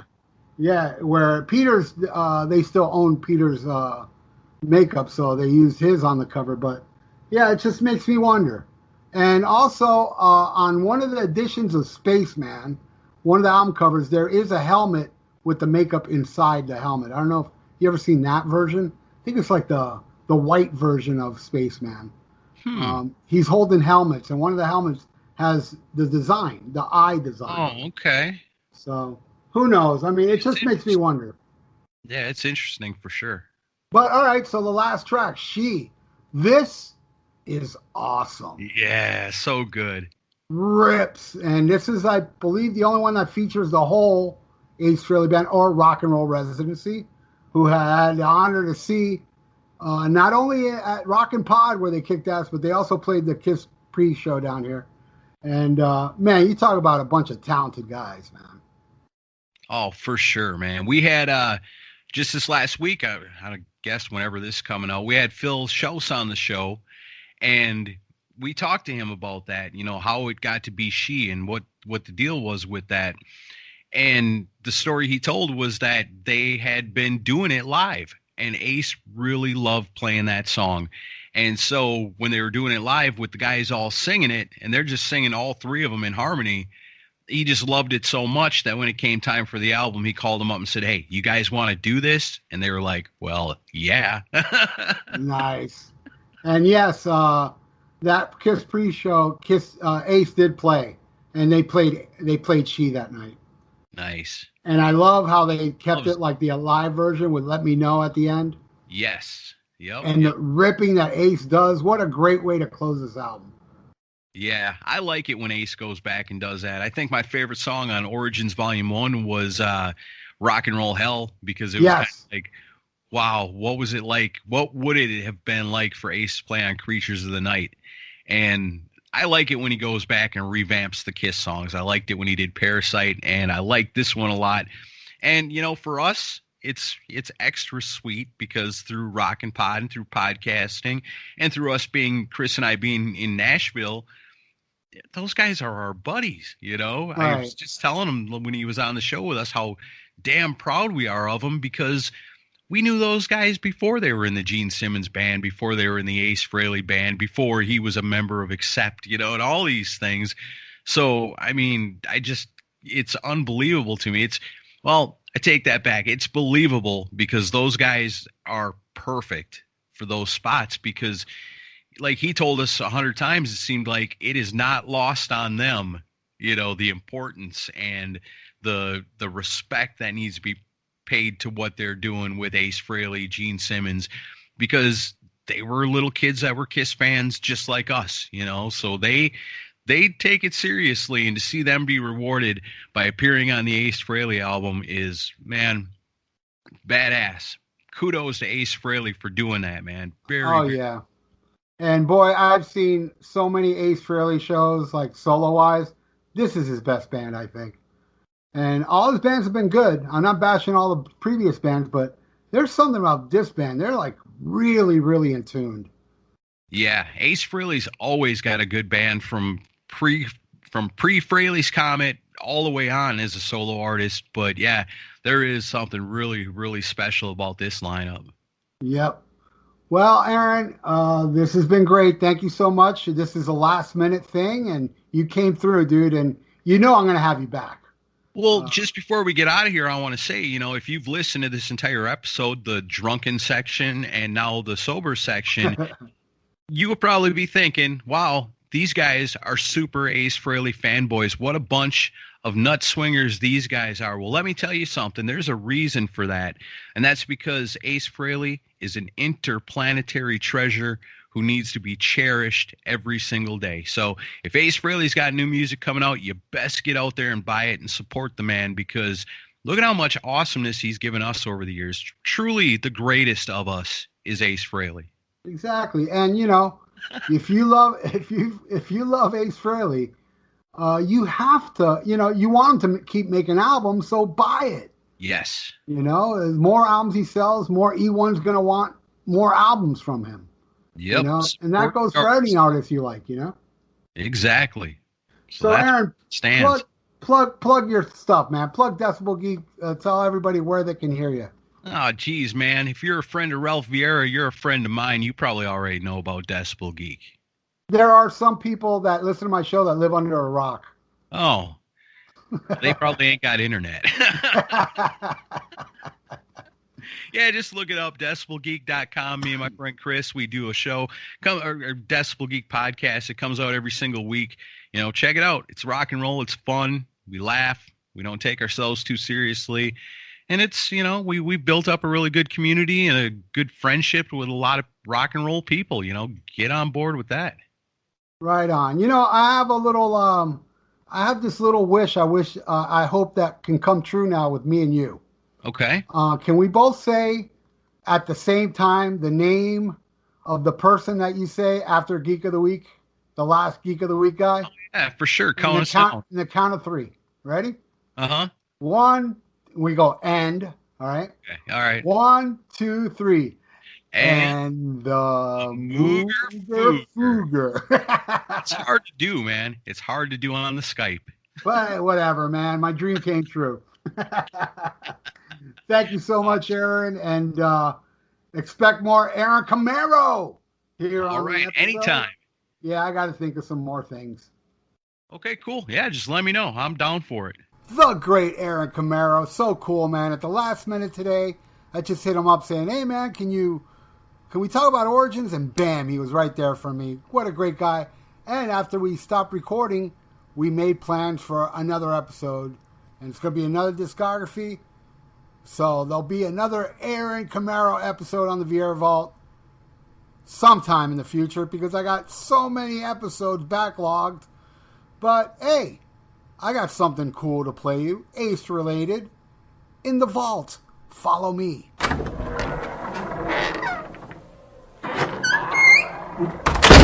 Here we are in the VR Vault, and I'm going to play you a cover song of Snowblind by Ace Frehley done by me. That's right, I covered this song a few years back when the D-Man, the great D-Man, before he moved to Texas.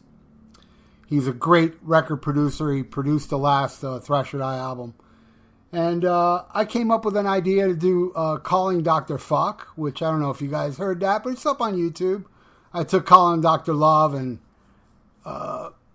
changed the lyrics to Calling Dr. Fuck. And I also did a cover of Larger Than Life, and then I did a cover of this. Here's my cover doing Ace Frehley. What I even said is my all-time favorite, Ace Frehley Snowblind. My all-time favorite Ace Frehley song, Snowblind. Turn it up.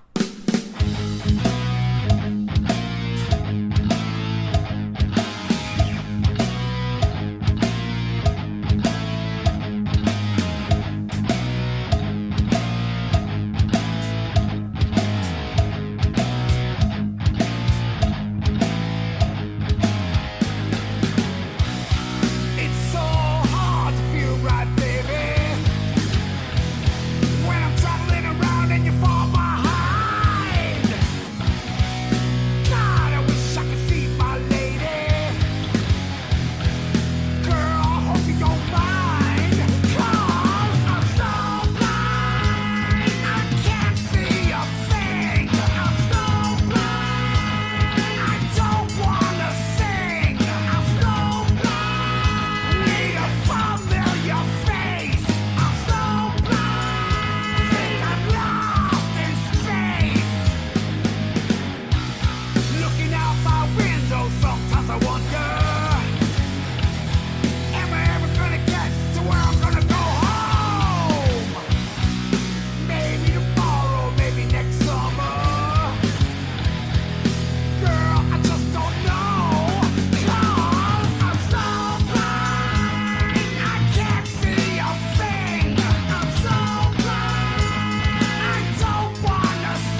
when I'm feeling so low and out of my mind.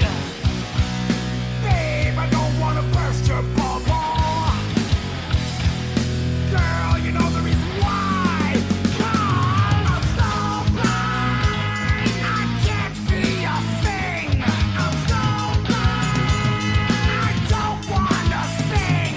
I'm so blind, need a familiar face. I'm so blind, think I'm lost in space.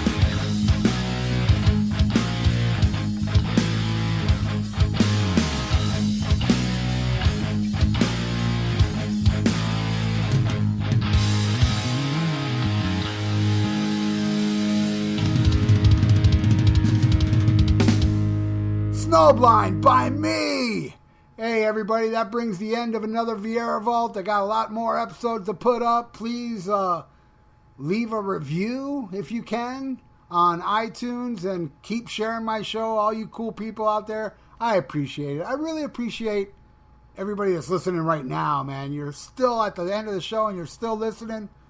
I fucking love you. I really do. So till next time, and there'll be a new episode next week. I'm not sure. I'm going to have to go sift through all these shows that I haven't aired yet to see which one will be next, because I'm doing it by, in order. Whichever is the oldest one I haven't put up yet will be up next week. I'm not sure what it is, but you'll find out next Sunday. So till then, be good, be safe, and schmack 'em a gob.